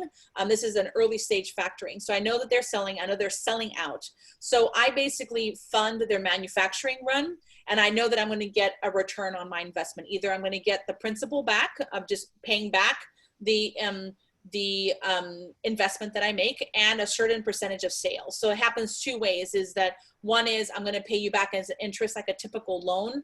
It's not really a loan, but something with a percentage. And secondly is a percentage of sales. So I've done it both ways, just because the sales were really, really good on one company. And I knew I was going to get $1 worth of every single sale that she made, which was awesome. I win, she wins, I pay for the manufacturing. Another way that you can do factoring at later stages is that, let's say that same company, fashion company X, has a PO or purchase order from Nordstrom's. Oh, amazing, right? They're super excited. Well, they take that PO and give it to a factor. Sometimes it's a bank because you're further along in your business and they need a lot more. Going back to your question about AJ, when is a good time to have investment. Banks will need more collateral, need more information about your business plan and all of that. So that's why it's a little bit harder to get the bank loan or a factor from a bank, but they obtain the PO, they keep the PO, they pay the manufacturer, and then they get paid back from Nordstrom's, not from you. Okay, one last question, and then we'll do a little break. We have Allie explaining her yoga business. It's the two-sided marketplace. And she's wondering if, since it is a two-sided marketplace, she's creating community data for demand responsive yoga classes. I happen to know her business. So she has a cadre of yoga instructors, and she goes around to commercial spaces that may not be open at night that can be utilized for those yoga instructors to hold classes. And she's wondering if Uber is a decent enough model to explain her business. Uber disrupting taxi. No, I know. I'm pausing because I love this question. And it goes back to a conversation that I had with a company, and I digress for 2 seconds. Give me a second. So one of the companies that came out to our Women's Venture Summit, who was our keynote last year, she is a CEO of a company called Gooder. And what she was trying to do is she was collecting food that was food waste from restaurants, and then basically picking them all up and then making sure that they get to you know, churches and homeless food depositories. Excuse me? Homeless shelters? Yeah, homeless shelters, food insecurity locations, and she was able to at least repurpose that food and be able to have that. Well, that's how it started. And then she had all of, let's say, the parallel markets of that food insecurity piece. But she realized after a year that she's an operations business. Like, she's basically doing operations efficiency, right? Because there's a dearth there of all of this wasted food. Where is it going? It's not the true, like, it is social impact, but it really, she realized after a year, and that's what I noticed with a lot of companies, and we talk about that a lot, is that you start off as like a demand responsive yoga class, right? And I know what you're doing is, you know, having, making sure that you are repurposing spaces. I would take the aspect of, is it really yoga, or is it really like the utilization of space? Because that's kind of cool. Like, that's saying, I need to figure out a system that I understand where there's unusable space. And it's not just yoga, but it's every place else. But my beachhead is in the yoga industry. I know that you're probably a yogi and you're like, wait a minute, stop. No. Right? But just kind of think about it that way. And that's why my answer is a little bit more complicated, because it's more of like, okay, it is a parallel market with Uber and taxi, because you're saying that is unutilized taxi services and utilized people like cars. Yes, I would just make sure that you are communicating that like parallel market and how you can build that out. But don't forget that it might be something that you're not so like it might be something you can't predict that you find out. Allie agrees that she can use it for other things. Yeah. Okay. I think we've pretty well covered it. Lee asked a question over in question and answer, but you kind of addressed that when you were talking to AJ and about the smaller business. Well, that's what if your competition is all local small businesses who don't have this information available? Just leave it out. So your question is the competition. If your competition is all local businesses who don't have. Okay.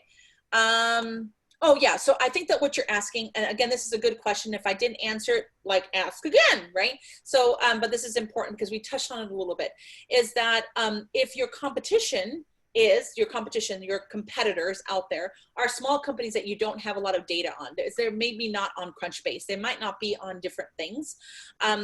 That is something that is important to understand anything about them, right? So if your competitors are all, let's say, donut shops, right? And you don't have a lot of information about donut shops, then you can glean information about what's a typical donut shop size, or where do they serve, who's been the really successful ones. Like I would just say, let's say like Krispy Kreme. So, very successful. Why have they been successful? Is it truly the donuts, or is it the operations of the system that makes it super amazing? That's similar to McDonald's, right? Not that that's amazing burgers, but they have a system. So sometimes it's you don't have that information, but maybe you understand some trends.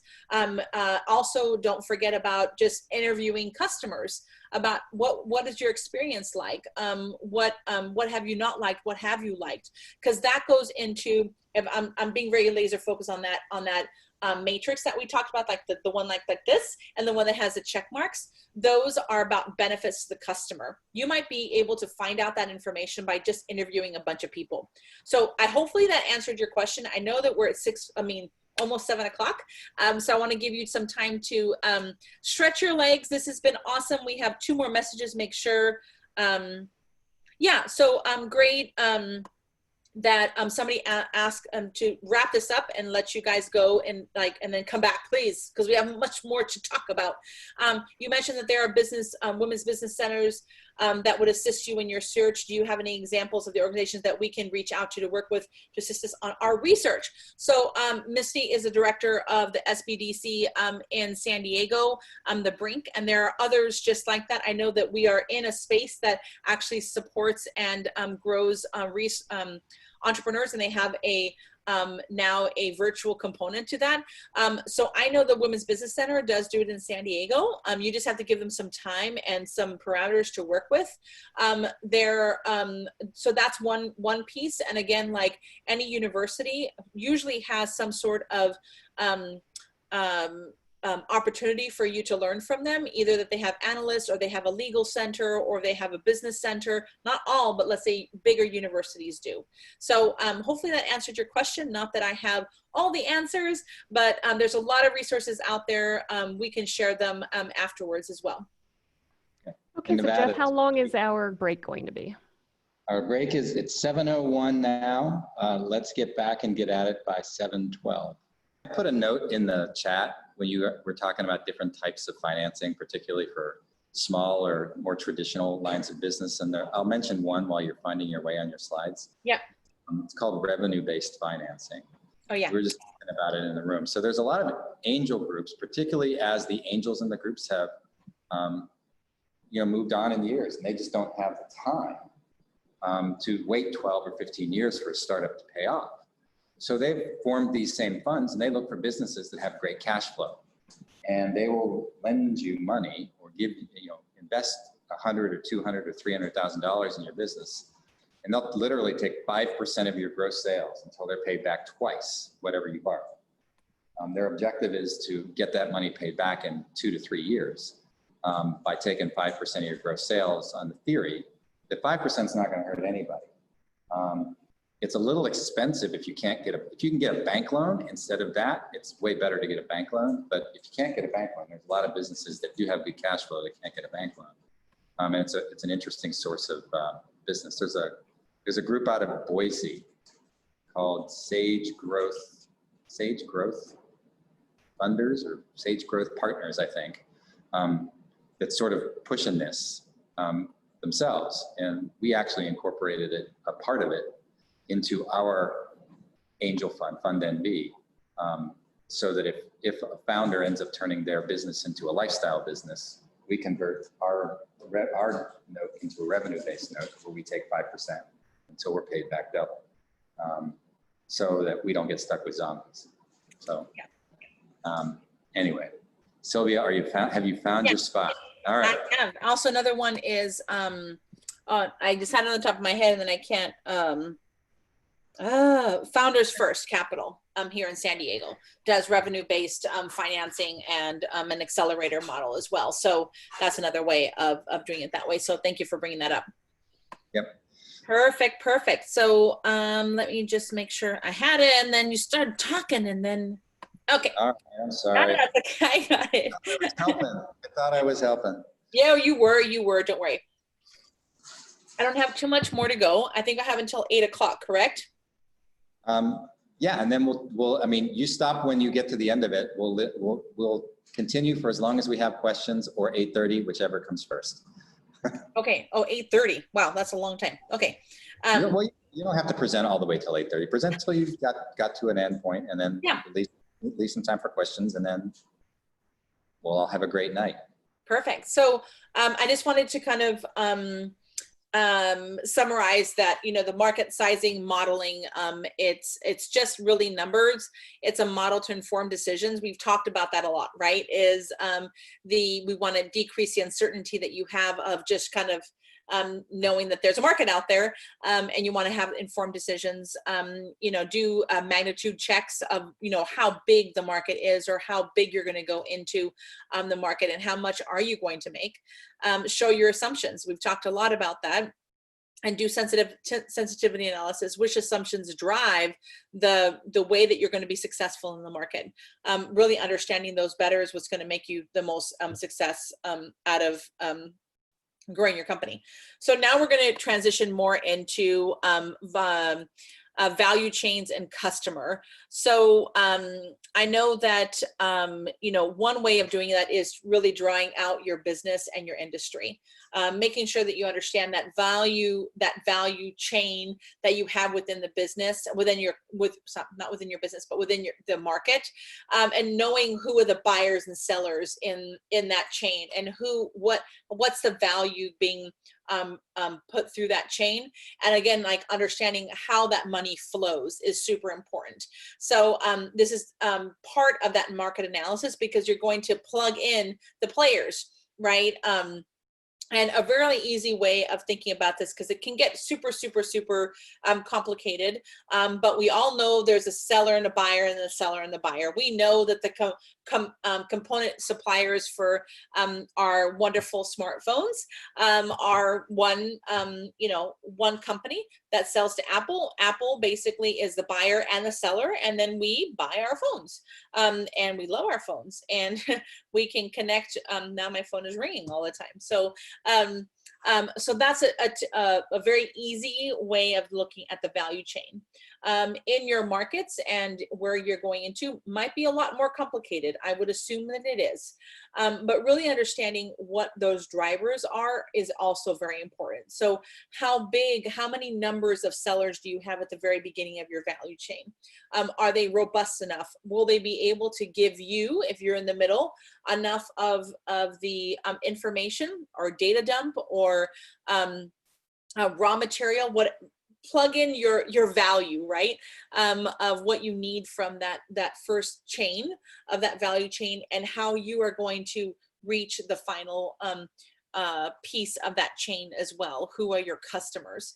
So knowing and understanding that and drawing it out. I know Misty's colleagues is like, get a white piece of paper and draw it out. That's the only way that you're really going to understand that market and be able to communicate that to investors.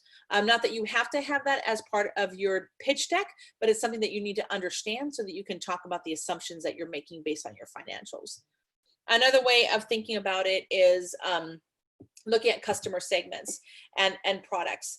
So a lot of times whenever we're doing our accelerator, we really actually focus almost 2 hours on this when we do our visual business plan.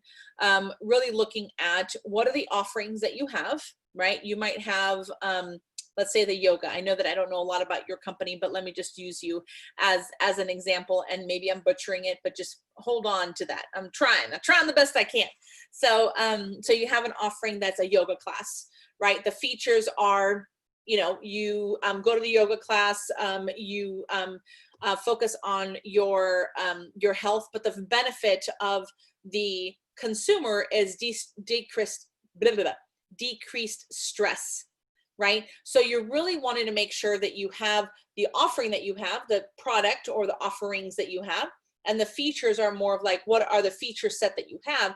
But really going into the benefit is where you're going to really understand what your unique selling proposition is and why you're going to be different than any other competitor in the marketplace. I give this other example of, I'm one of the investors in Hera Hub, which is a co-working space for female entrepreneurs.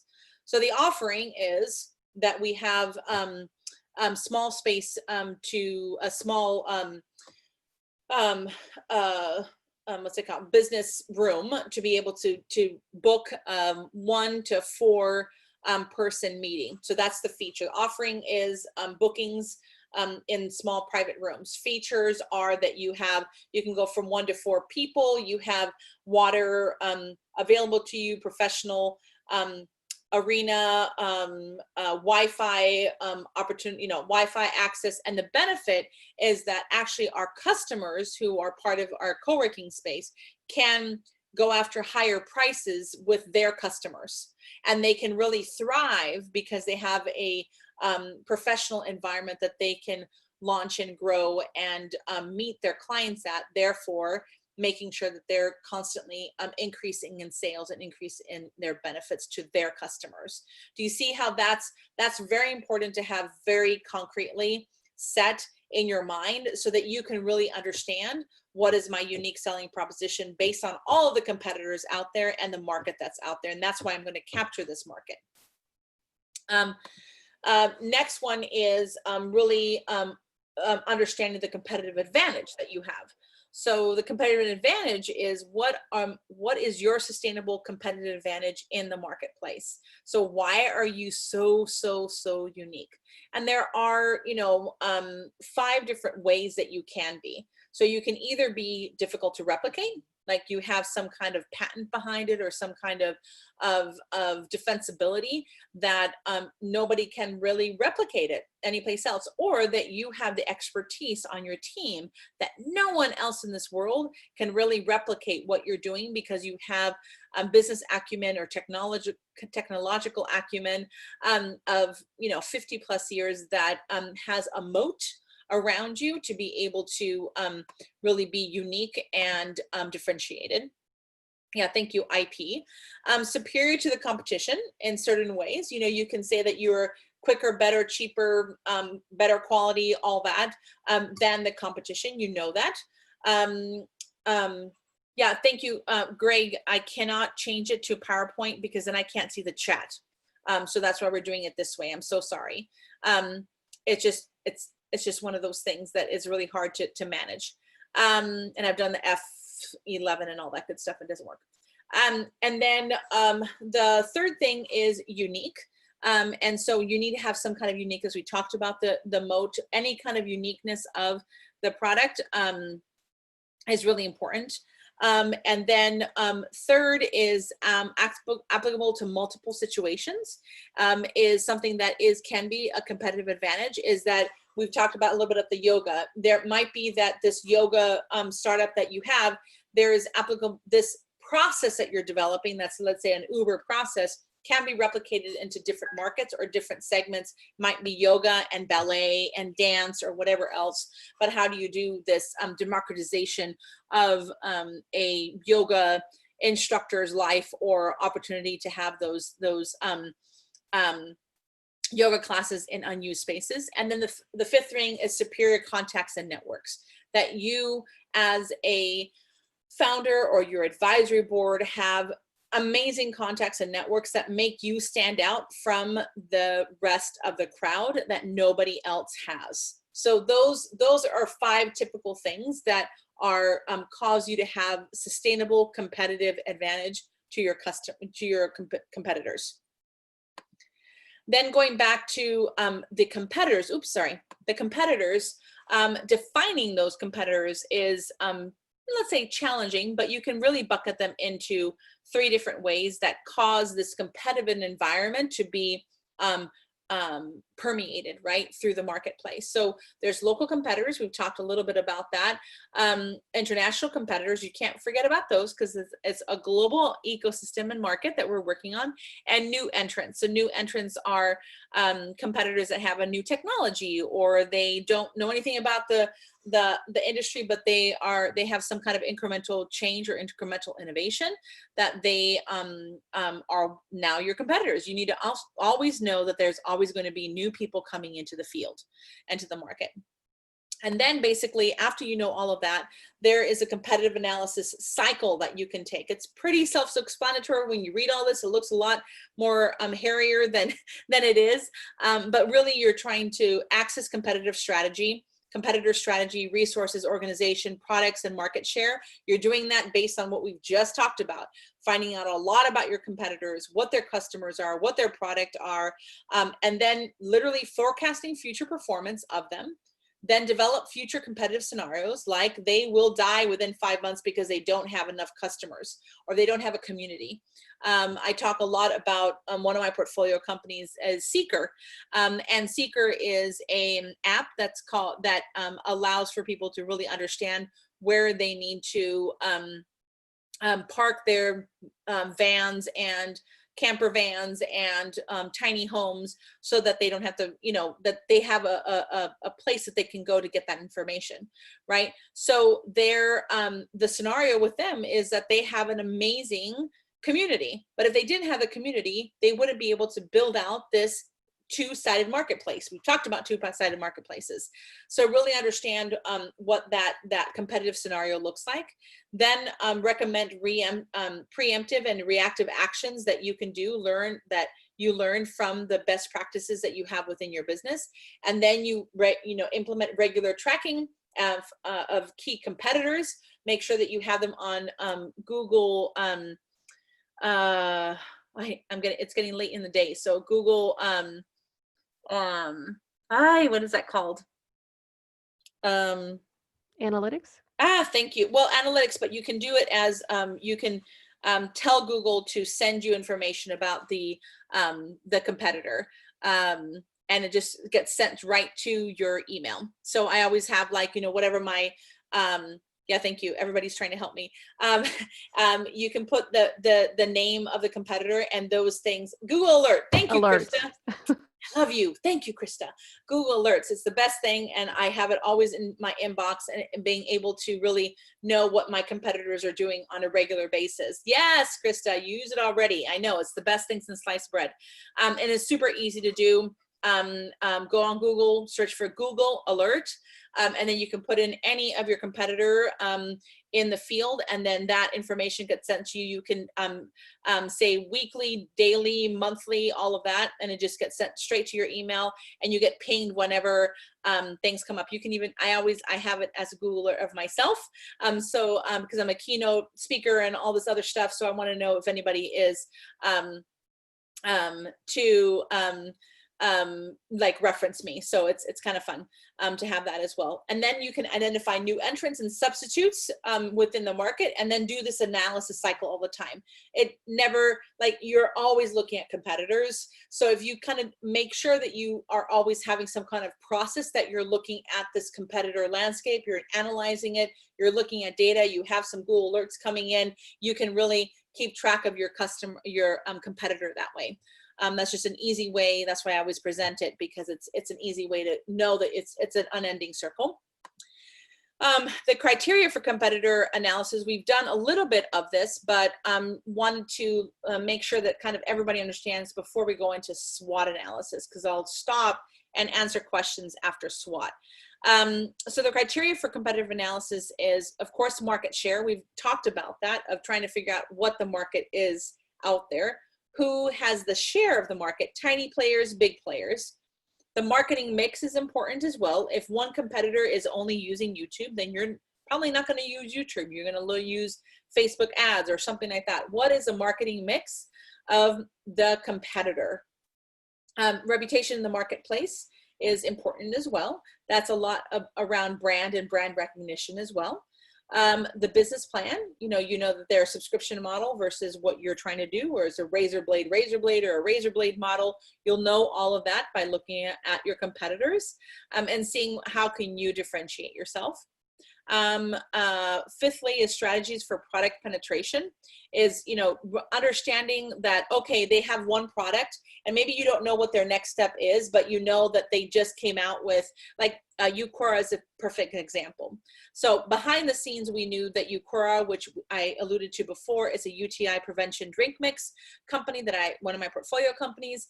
And she was going after the geriatric market first. So she was going to create, she has it in pink lemonade. So she knew that, let's say, a 90-year-old woman loves more strawberry, right? And so she goes from the pink lemonade, and she's going to create a bunch of different flavors. But then she realized that that actually wasn't the best for her market. Her market was really 50-year-old women who have UTIs on a consistent basis for many other reasons. And she now has like vaginal wipes, and now she has preventive pills that you can take to have you know, your probiotics in good working order, and so she's made sure that that's the product line that she's created. So if I was a competitor in her field, I would be like, oh, she's not going after the geriatric market, she's going after the 50-year-old woman. So if I'm her competitor, I'll be like, oh, I need to create a product that's more in the geriatric field. So that's kind of how you can create this competitive analysis piece of the market. Strengths, weaknesses, opportunities are what we're going to go into next in the SWOT analysis, and then the quality of the technology. So that also can be IP as well, but the quality of technology is super important. Is it good? Is it made well? Is it going to last a lifetime, or is it going to just last one use or one take? So that's a couple of criteria for competitive analysis. I know that one person asked, what's the marketing mix? Thank you, Sean, for the question. Marketing mix is, if you're looking at a competitor, let's say, I use the example of YouTube, but okay, so a marketing mix is basically the mix of the marketing communication that any company uses. So a marketing mix of things could be, I do some YouTube videos. Let's take me as an example, so I don't like butcher anybody else's stuff. So I have my own company. It's called She Invests. I do podcasting. I do all of this. So my marketing mix is that I hit people with a podcast, with some YouTube videos, with a course, with me being able to be in front of people, doing this right now with you guys, sending out newsletters to my newsletter people. So that's my whole marketing mix of things. Thank you, David. It's different channels that you can use to communicate, to get to your customers, your ideal customers.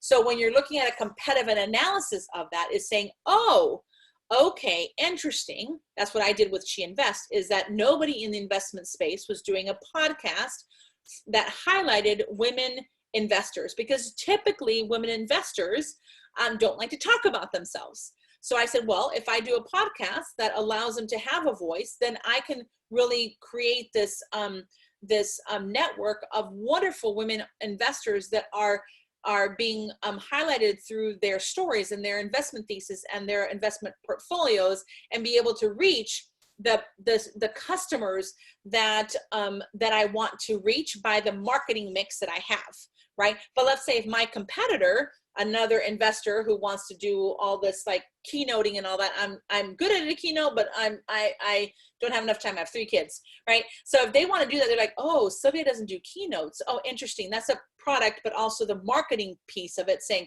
I'm a keynoter. They might not love podcasting, right? I love podcasting because I love making sure that I give a voice to other people. I don't want to be on the stage. I want to give stages to other people. So that's my marketing mix, as opposed to somebody else. That I gave you that example so that if there's some service-based businesses in the room, we cover that at least once. It's not just all about innovation and products. I just want to make sure that that we cover that as well. So next is SWOT analysis, why you will succeed. Now, again, I know that when this was presented last week in San Diego, there's some people like, oh my gosh, we're finally seeing a SWOT again. In MBA school, you always see a SWOT analysis. Everybody knows how to do a SWOT analysis. It's part of like your development as an MBA person, right?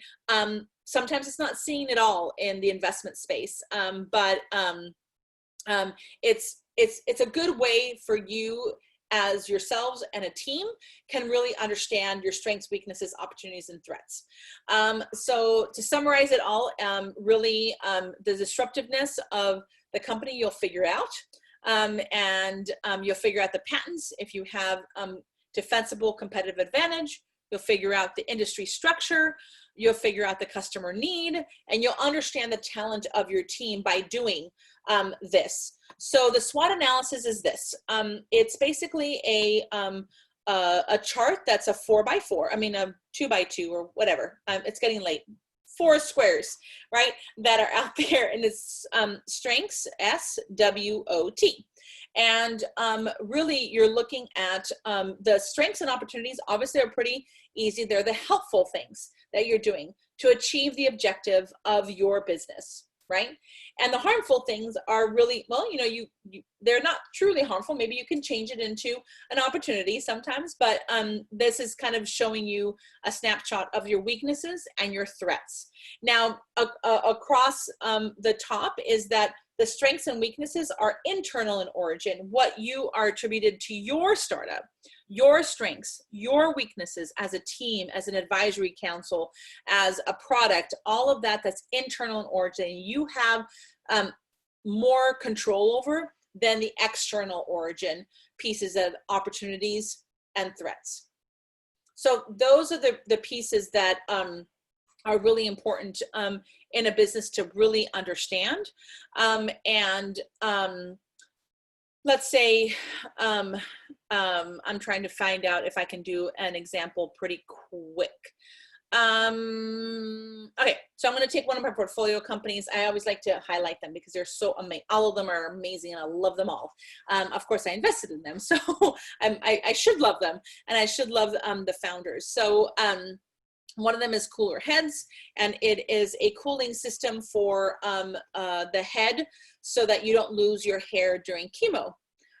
And so let's say if I'm going to build out the SWOT analysis with her, is the strengths internal in origin is that the founder actually went through cancer. So she is really, her strength is she understands the customer journey, which is very important, right? A second strength that I see is that she has, this is like her 3rd or 4th entrepreneurial venture, even though it is not, it was not exactly in the space that she's building now. It's comparable markets, wonderful strength of herself as a serial entrepreneur. The weaknesses are that the product, and she says it all the time, there is a product like that, there's a prior art, if you do a prior art search, there is something like that out of the marketplace. That's a weakness, right? That she's not creating something from, oh my gosh, from zero, right? But understanding that weakness is super important. Then the external origin, the opportunities are that there's not really anything out there that allows for somebody to not lose their hair, but that is not so like throwing another bunch of drugs at them. It's more of a cool cap therapy that allows them to keep their head. So that opportunity of really entering this space and making an impact is really, really important. Now, the threat is what? Is that another company who can pick up the patent can do it themselves, right? So those are the kinds of things that even though she knows all of those things, she can really define where does she go and how does she obtain that sustainable competitive advantage. She understands that let's take the threat. The threat is anybody else can do this. Well, she's like, okay, then bring it on, try to do it, right? But my business model, she says, my business model is a rental business model because I understand the customer journey, and how we're going to build the business model is that they can rent it for the duration of their cancer, but we can actually wipe and reuse 15 times. Interesting, right? Because then you can really understand the customer needs, how much they're willing to pay, and as a product and a company, you know, oh, I can actually sustain that lifetime value of the customer. That's an LTV, lifetime value of the customer, by a certain amount, because they're going to come back. They might have cancer again. They might tell it to somebody else. Those are the kinds of things that allows her to have the sustainable market or sustainable growth of her company. Understanding her threats. Hopefully that kind of allows you to understand and be able to understand the SWOT and a little bit of the competitive advantage. I'm going to pause now at 7:40.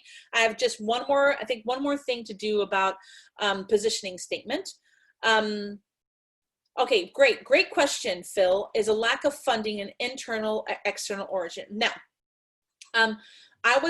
Okay, this is my personal opinion, right? So I don't know if, let's say, somebody from Harvard would say the same thing, and whoever created SWOT. But funding for me is not necessarily part of this SWOT piece, right? I would break that up. I would say, Phil, if I was talking to you, I would say, Phil, why has it been lack of funding? Is it that it's a consumer product? So let's just, I don't know anything about you, so I'm not trying to make any judgments. I'm just saying a consumer product, right? I get this a lot. So consumer products, like, oh, I have a lack of funding for my consumer product business, and I just have a prototype. I'm like, well, just letting you know that in most angel groups, you have to be at least $1 million in revenue before they're even looking at you as an investment opportunity.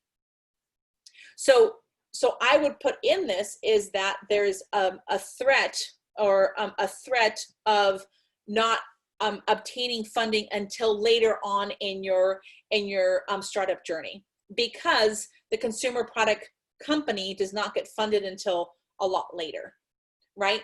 And then I would break it down even more. It's like, well, what is the funding? The lack of funding could be that we don't have, let's say I invest in a lot of people of color because I'm Latina, I know how it feels, I'm a woman also, so that's a double whammy of not getting the funding that women deserve. The lack of funding is a, kind of, let's say, a cultural aspect for people of color and women that they don't have the networks. So I would say maybe the weakness is, or the threat is, let's go the threat, because it's external in origin, is that we don't get enough funding as men do typically, okay, let's put it out there, typically. But I could say that my strength, because I'm trying to mitigate that risk, my strength is I have a kick-ass advisory board that will allow us to open doors to investors. Or if I don't have that, I say, you know what, we have the lack of funding because our weakness is we don't have the connections. So I know what are my next steps as a company, right?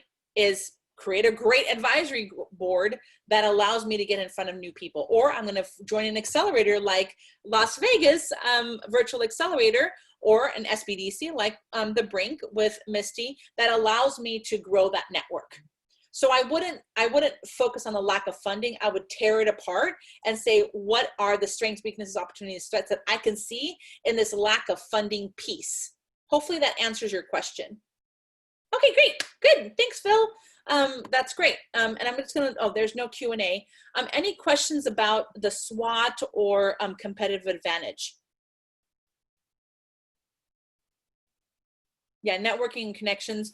That I have a whole other slide deck that I kind of reviewing when I was putting this out, is how to create an advisory board. So one way that you can do from this SWOT analysis to a next step that you have is at saying, okay, what are my gaps? So you can do a gap analysis based on the SWOT analysis. So it's a lot of jargon, a lot of good stuff, but you can say a SWOT will allow you to understand, of course, your SWOT, but then say, okay, what are my gaps here? Oh, I know that my gap and my weakness is this advisory board or the networks that I do not have.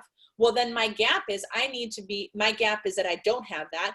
Therefore, I need to fill that gap by a great advisory board, or reach out to people on LinkedIn, or join events like this so that you can get the network. So that was something to talk about. Okay, great question. I know that good elephant is the yoga. Yes, I was like, I've kind of gotten that. So the question is, where does the SWOT show up in your conversation with investors? Deck, just good to know in later conversations. Usually I don't see it, and we were talking about this last week in San Diego, in a typical pitch deck of, let's say, 3 to 5 minutes, because you just don't have enough time, and it's pretty robust when you have all of the information.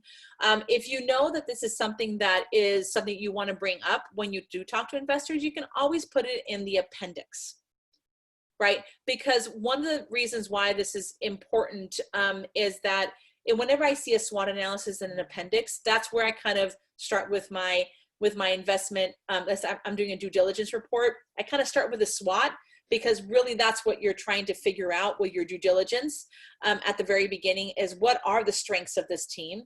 What are the weaknesses of the team? Let's deep dive into the due diligence to find out how they risk mitigating, or mitigating the risk around their weaknesses. That's what a due diligence report really is trying to uncover. And so when I do see a SWOT, I go straight to that and I grab it and I have a great conversation with the founder. So it's not part of your deck, but it informs your deck. And then if you want to add it, I would add it to the appendix. Did that answer your question? Awesome. And Misty, I'm putting another word name in you. The way I learned SWOT is the top half is past present, like what you're doing, and the bottom half is future. Yeah, Candace says investors definitely want to know the strengths and threats of the company. That's right. Yeah, but the purpose of your first deck is really just to get the second meeting. Exactly. So the deck has to be compelling. You have to tell a story, and you have to make them say, "Tell me more." Mm-hmm. Good point, Maggie. Thank you. Question from AJ: would you list your advisory board on your website, or is that just for your investor deck? It's up to you. Again, my answer to most questions from founders is it depends. I know that that's super corny, but that is definitely the answer I give to most people, because as Maggie said, your pitch deck and of course your website is your story, right? How brilliant it is, what imagery you use within your deck and your website really are part of that story. So that advisory board is, you can put it in your deck. Usually you don't like say my advisory board is consisting of 10 people and these people are blah, blah, blah, blah, blah, blah, blah. Not necessarily, but would you put up the picture of your advisory board? I would, if I was a startup that has like one founder or maybe two co-founders and not really a team, and I have a really amazing advisory board that's supporting my growth, of course I'm going to put that into the pitch deck, right? And again, on your website, it all depends on what you're trying to develop for your website. If it's built out and if you want to put that in there, great, then do that. The investor is going to, after that first meeting that Maggie says that they're like, yes, I want to have the second meeting, they're going to go on your website. They're going to figure out on LinkedIn what it is about your company that makes you special. Next question, would any other things that would be helpful to include in your appendix slide? Thank you for this question. Funny. I always say that it's equally as important what you leave out of an investor deck than you leave in, right? So if you have 2 to 3 minutes to give a presentation, then I would really be focused on how do I communicate my value and what I bring to the world, my uniqueness to the investor in those 2 to 3 minutes. If I don't have any Q&A, I might as well not have an appendix, right? But if you do have Q&A, I always try to organize my intent. I like appendices. Some other people like never have an appendix, never perform it, never even talk about it that you have it. Some people have that perspective. So that's why I would say it depends, right? I always say for founders, have a good enough appendix that you don't have like 50 slides, but you have your 10-minute pitch in those appendices. And you know that the top 2 or 3 are the ones that they ask you always first. So an example, I always love to use examples, as you know. One of my portfolio companies is Tot Squad. So Tot Squad, it was a company, now it's transitioned and pivoted, but it was a company that they washed and cleaned car seats. And they had great partnerships with Babies R Us and all of this. So you can kind of imagine what it was a service-based business. What do you think their first questions always were? You're probably right in that liability was actually the first thing that always came up. But she did not want to put that in her slides. She wanted to answer it in question and answer. So her first slide on her appendix always was insurance and liability all the time. And investors were like, wow, how did you know that was my question? And she's like, because I've been asked that so many times that I know exactly what slide I need to put as the #1 slide. So I would say the answer to you is Good Elephant, and your name is, I know now you put it up here, Allie. Thank you, Allie. Allie is that yes, it is important to have appendix slides. What are the other things to incorporate? I would prioritize the appendix slides as the ones that were the most salient up front. Sometimes I say it's a 10-minute slide deck. If you have 2 minutes, 3 minutes, shorten it and have the appendix as the other ones, but know what is in your appendix side so you can quickly go to it. Sometimes investors like, don't go to your appendices. So you're like, oh, I had that whole plan built out. So know that some people like them, some people don't, but at least that first one should always be the most important one that you want to talk about, because you might not have any other time than just that first one.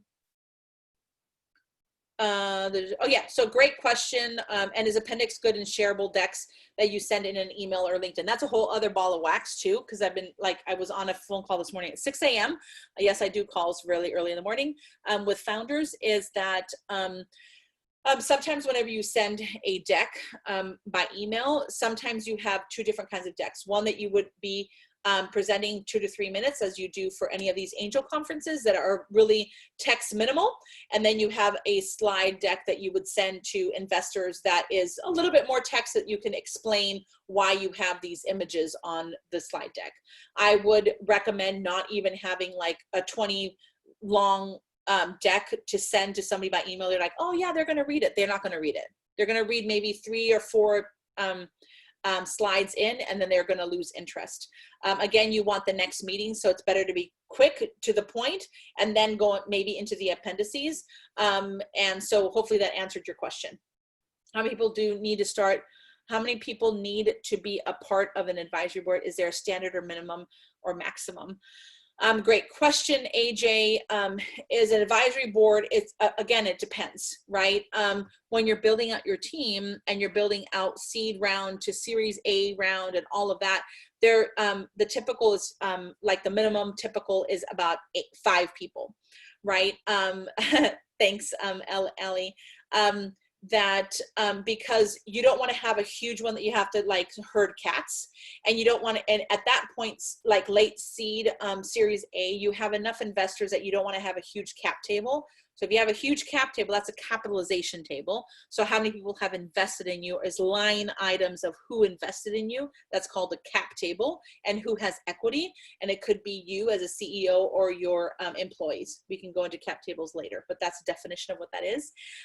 You don't want to have everybody on your advisory board. So you want at least a 5 good group advisory board or board that allows you to make great critical decisions wonderfully. Now, an advisory board that some people have a science advisory board and a business advisory board and a blah, blah, blah advisory board and a blah, blah, blah advisory board.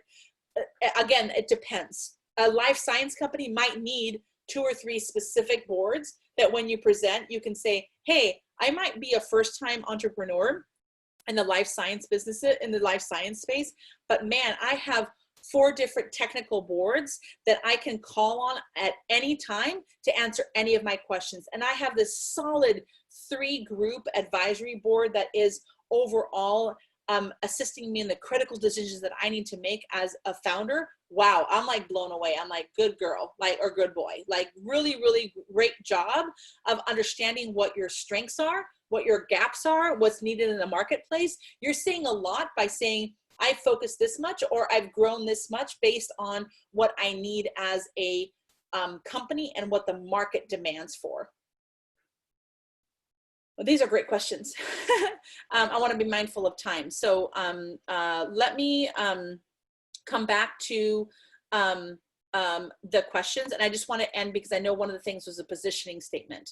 Again, positioning statement is a simple but powerful statement that you can create as a founder to succinctly communicate your value proposition. So it should be action-oriented, it should tell a story, it should share a specific benefit or purpose, and be simple and succinct as possible, precise. This is different than your 30-second elevator pitch, but it also helps with that 30-second elevator pitch or 90 seconds. So this is a typical positioning statement structure. There's a very famous article that's out there. There's about 9 different ones. You can do, I am the blah of blah. I'm like the Netflix of blah. And there's like all these other iterations. This is just the traditional one, like the Guy Kawasaki one and stuff like that. So you can look at that. I just like this one because it helps the founder. If you're kind of not knowing how to communicate your uniqueness, this is a really good way of just kind of easily getting it all on paper. So for your target market, your company offers, what's the key benefit? So remember when I was looking at those three buckets of your product, your feature, and your benefit. The benefit is where you're going to be reaching into and grabbing that data, right? So what's your key benefit to provide what the competitive advantage is, right? What is your competitive advantage based on your competition? And again, this is an example of co-working. So even if you do, this is also a unique selling proposition. Venn diagram, that's super easy. Understanding what other, like what you bring. Is stifling is the office, squatting is a coffee shop, isolating is a home, but co-working is in the middle of all of this and really a benefit to the entrepreneur. So with that, you can really figure out the benefits and the competitive advantage that you do. You're not about squatting, you're about professionalism as a co-working space. So I just wanted to give you that example as a last ditch effort to explain the positioning statement. This is something that we covered last week in San Diego. This was a little bit of questions that came up. What would be your market first? Time to first revenue is the ability to generate cash is super important. We've talked about that a little bit. Is bootstrapping is so important if you can. Really understanding where you're going to get that first revenue from is where that investor is going to be interested in. A compelling whole product solution. Can you meet the need in that market? Because you can boil the ocean. You can go after all these markets, but where can you really meet the need in the market, that first market that you're going to go after? And then is there like too much competition or just the right amount of competition for you to be really successful? Leverageability is, can we take investment and learn from this segment to create more and more and more success and more growth? Yes. Is there any regulatory hurdles? Maybe, maybe not, but that's what you have to kind of work on if you're looking at a medical device. And profitability. You know, you really want to enter the more profitable markets first. Again, the more profitable market is also conjecture. You're trying to like forecast that it's going to be profitable, but the one that you can make the best guess scenario, go after that one first. And then and based on the market research that you've done, the competitive research that you've done, the customer research that you've done, and your unique selling proposition, that is where you can get where that more profitable market first piece coming in. And then I just wanted to end with this. We've kind of gone through this a little bit of strategies, action items, the culture that you need to create, high goals and strategies of your startup. We've covered quite a bit of this. It's definitely the strategies, not the employee engagement and stuff like that. But that is something I leave you with this for next steps. And of course, leave you again with this, because it's one of my favorite quotes, is learn the rules like a pro, because you've learned a lot today, so you can break them like an artist, because you're a startup and you're an entrepreneur, and we are wired that way, to break rules and to create new innovations. So with that, I know we have 2 minutes till 8 o'clock. I just want to make sure that everybody, there was a couple of questions here. Put on the board who will be exactly what you think and give it to you straight whether you like it. Yes, very good point. So one of the chats is, remember to put someone on your board who will tell you exactly what they think and give it to you straight whether you like it or not. That's Lori is saying that. I would also urge people to, we talk about this at Ad Astra Ventures in our boot camps and accelerators. A great way to kind of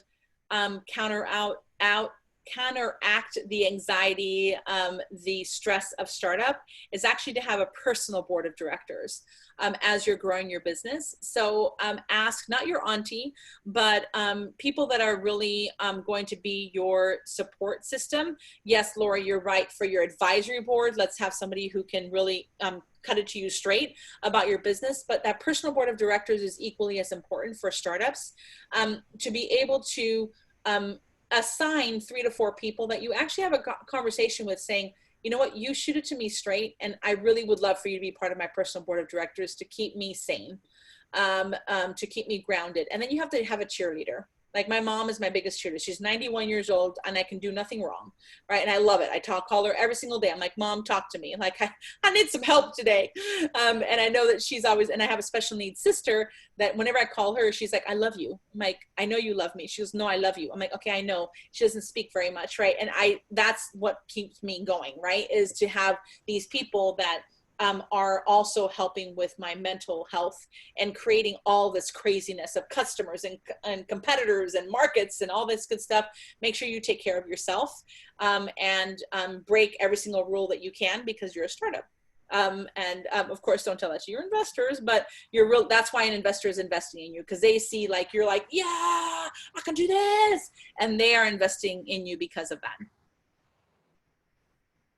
Oh, we have other questions. Sylvia, yes. Earlier on, and you probably skipped over it, David Crane was suggesting that an executive summary might be a better first step than sending a pitch deck to an investor. Yeah. Beware the poorly crafted executive summary. Exactly. Let me, like, how do I paint this the right way? There's executive summaries and there's executive summaries. So the reason why I say that is because some of them you can get them like spit out to you by Gust, or other ones we talked about, Carta and all those other platforms that are great supporters of this event. There's other platforms too that spit this out. Proceeder does as well. If you send something like that, that's a spit out, or something that you don't spend a lot of time on just because you want it to be in one page, I would not send that. Right?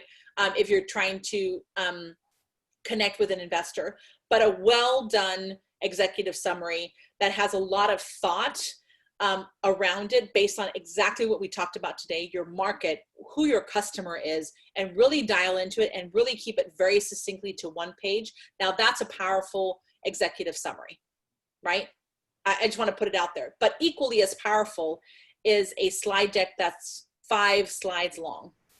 That's an easy, quick thing, not like totally verbose, but I can get it in 5 slides. I see pitch decks all the time. I can know exactly what you're doing and where your gaps are by looking at this pitch deck once in like literally 30 seconds, right? So know that those investors that you're sending that to have seen 1,001 executive summaries. They're going to call your lack of preparedness in 2 seconds. But they're going to appreciate the ones that we get when they're really thought out and very well done.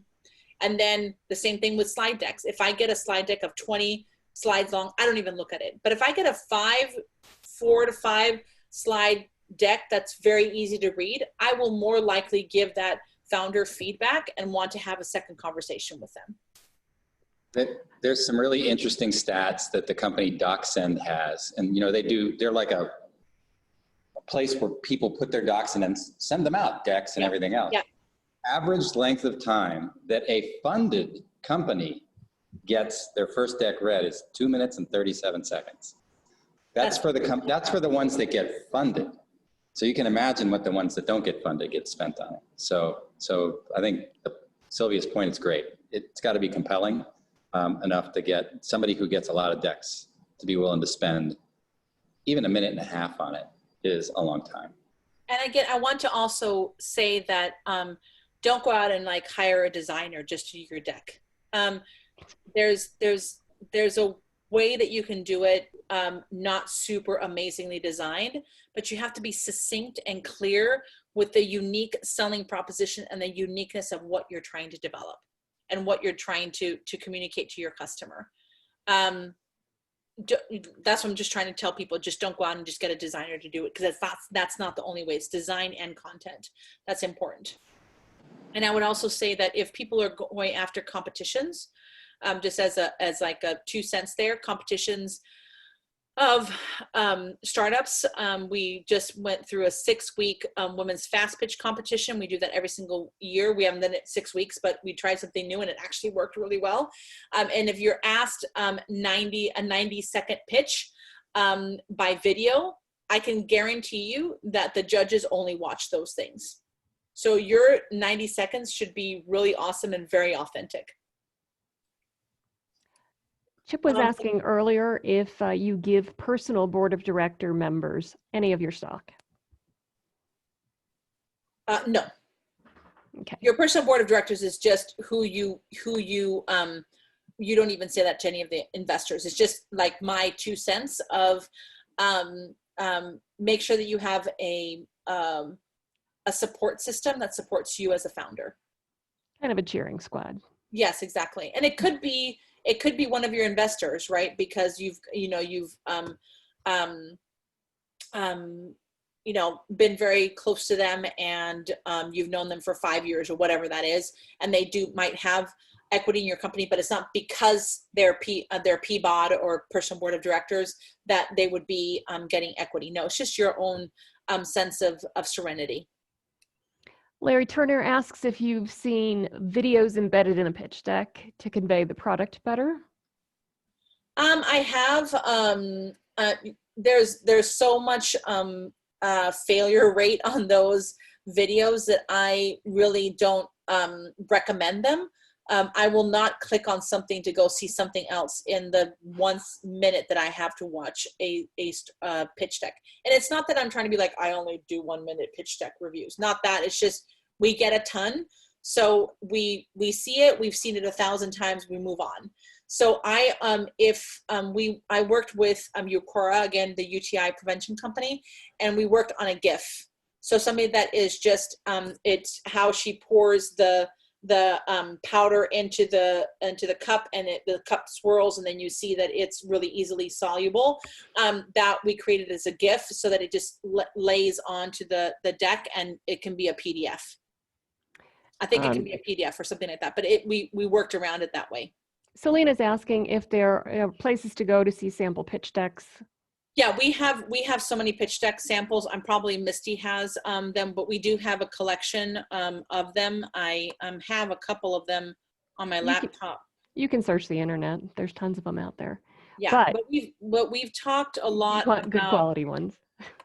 Yeah, so I can share this one because she's shared it with me. Let me just make sure.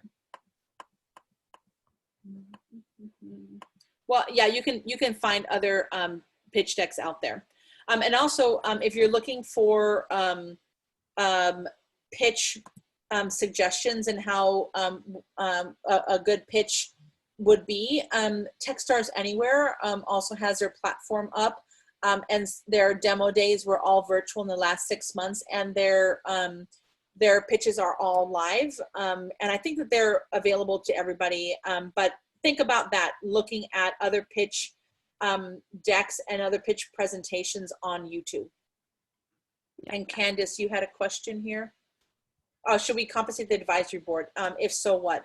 There's compensation strategies of vesting for your CEOs and all that, and also vesting for advisors. I was, for Hair Hub, I vested over the 5 years. I would increase 0.5 per each year that I was part of the advisory board, on top of me being her investor. So so that is an incentive for advisory boards to be part of a startup. Again, if you're thinking that you're going to build out multiple advisory boards that are specific to the category that you need to be in, like, you know, life sciences and stuff like that, I wouldn't give everybody equity, but the ones that you value, you might want to. Again, that it is part of it depends. Mm-hmm. But if you do start giving away equity, then you have to think about, if you reach Series A, you're going to have to restructure anyways and give more seats to VCs. So know how much of a pipeline you need to fundraise before you give away all this equity and before you give away all these seats as advisory boards. So just as a precautionary thing. Misty has put in the chat the San Diego Angels.com events. They have some sample pitch decks there. They're the finalists of previous angel conferences, so you know at least one of them got an investment. Yeah, and then Ali said Chamillionaire has a great one on YouTube. Yeah, so I think that we've covered all the questions here. This is awesome. You're awesome. I know, we're at 1:08:10. Sorry that I have run over, but hopefully this was a great session. I've loved interacting with you guys, and know that I'm available on LinkedIn. I have my calendar always available to anybody. It's a Calendly link. If you share, I don't know which one I have to share. So I have like about 5 different types of calendars. So I will send it to somebody to Send it share. to me, and it'll go out with the, are you sending us your deck, or are you able to share that? Yeah, of course. Yeah. Well, I have to ask Misty if I can share, because half of it was one of her colleagues. So I'll just make sure that that can be shared, and then and if it can't be shared, then I will redact it and make sure that it has more information on there. But I'm an open book. I really take a view of what's the tried and true things that you need to do as a business, but then also with the lens of, I've seen a bunch of them and what I do and what I train other investors to do through the San Diego Angel Conference as a collective, and then through Stella Angels and Next Wave Impact Fund. Also Next Wave Impact Fund, if you, I'll just type Wave Impact Fund. Our website has some great videos of capitalization, valuation, all that, and it was funded by Kauffman Foundation. So it was really put through good people, right? Again, that good people thing as a last piece with you guys is that any advisory board person that you bring in, even the competitors, even the investors that you bring in, they need to be good people. You need to create a fantastic startup that has fantastic people that are in back of you all the time. So know that good people go a long way than just a singular check. That's true. Misty has also added into the chat. You guys have already been through your pitch and pitch deconstruction session. She's having her first for their angel conference tomorrow. So she put the link in there in case you guys want to join that. Perfect. And Sylvia, she also gave you permission to share the slides. Yeah, I saw that. Thank you. Yeah. So we'll share it, because I did do a combo of all of us. So I'll clean it up just a tad, because I'm a little bit like, decks are kind of my thing. So some things I was like, oof, that was not good.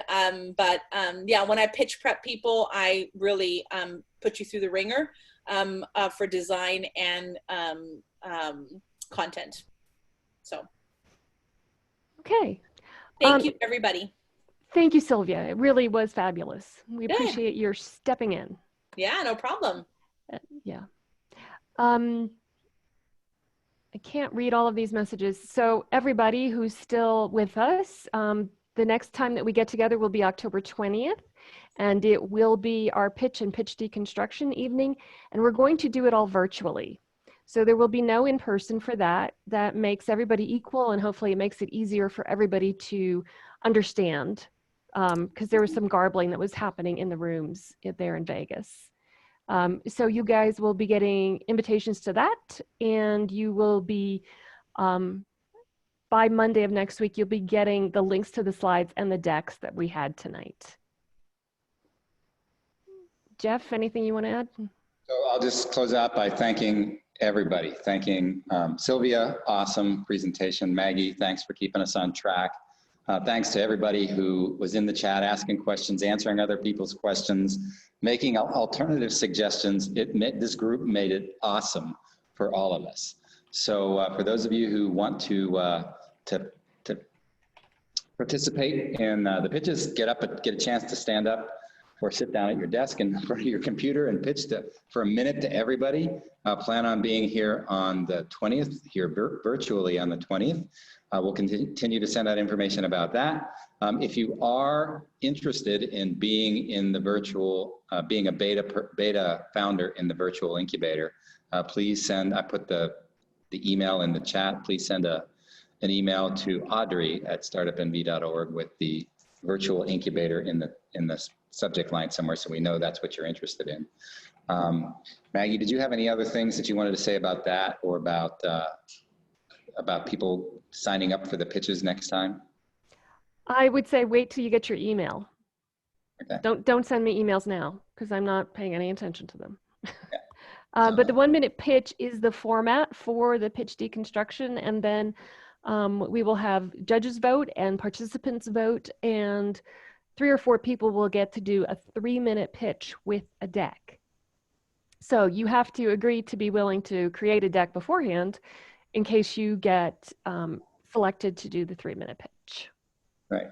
And the way the voting will work next time is there'll be a judge's pick and a popular pick. So we'll get to see the audience vote some through and the judges vote some through.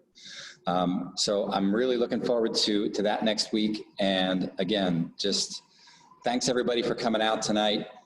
Look forward to seeing you in a couple of weeks again, and to continue to get through this program. And hopefully we'll see somebody here that's been attending win that $200,000 in a few months. Thanks, everybody. We'll see you next time. Thank you so much. It was a pleasure.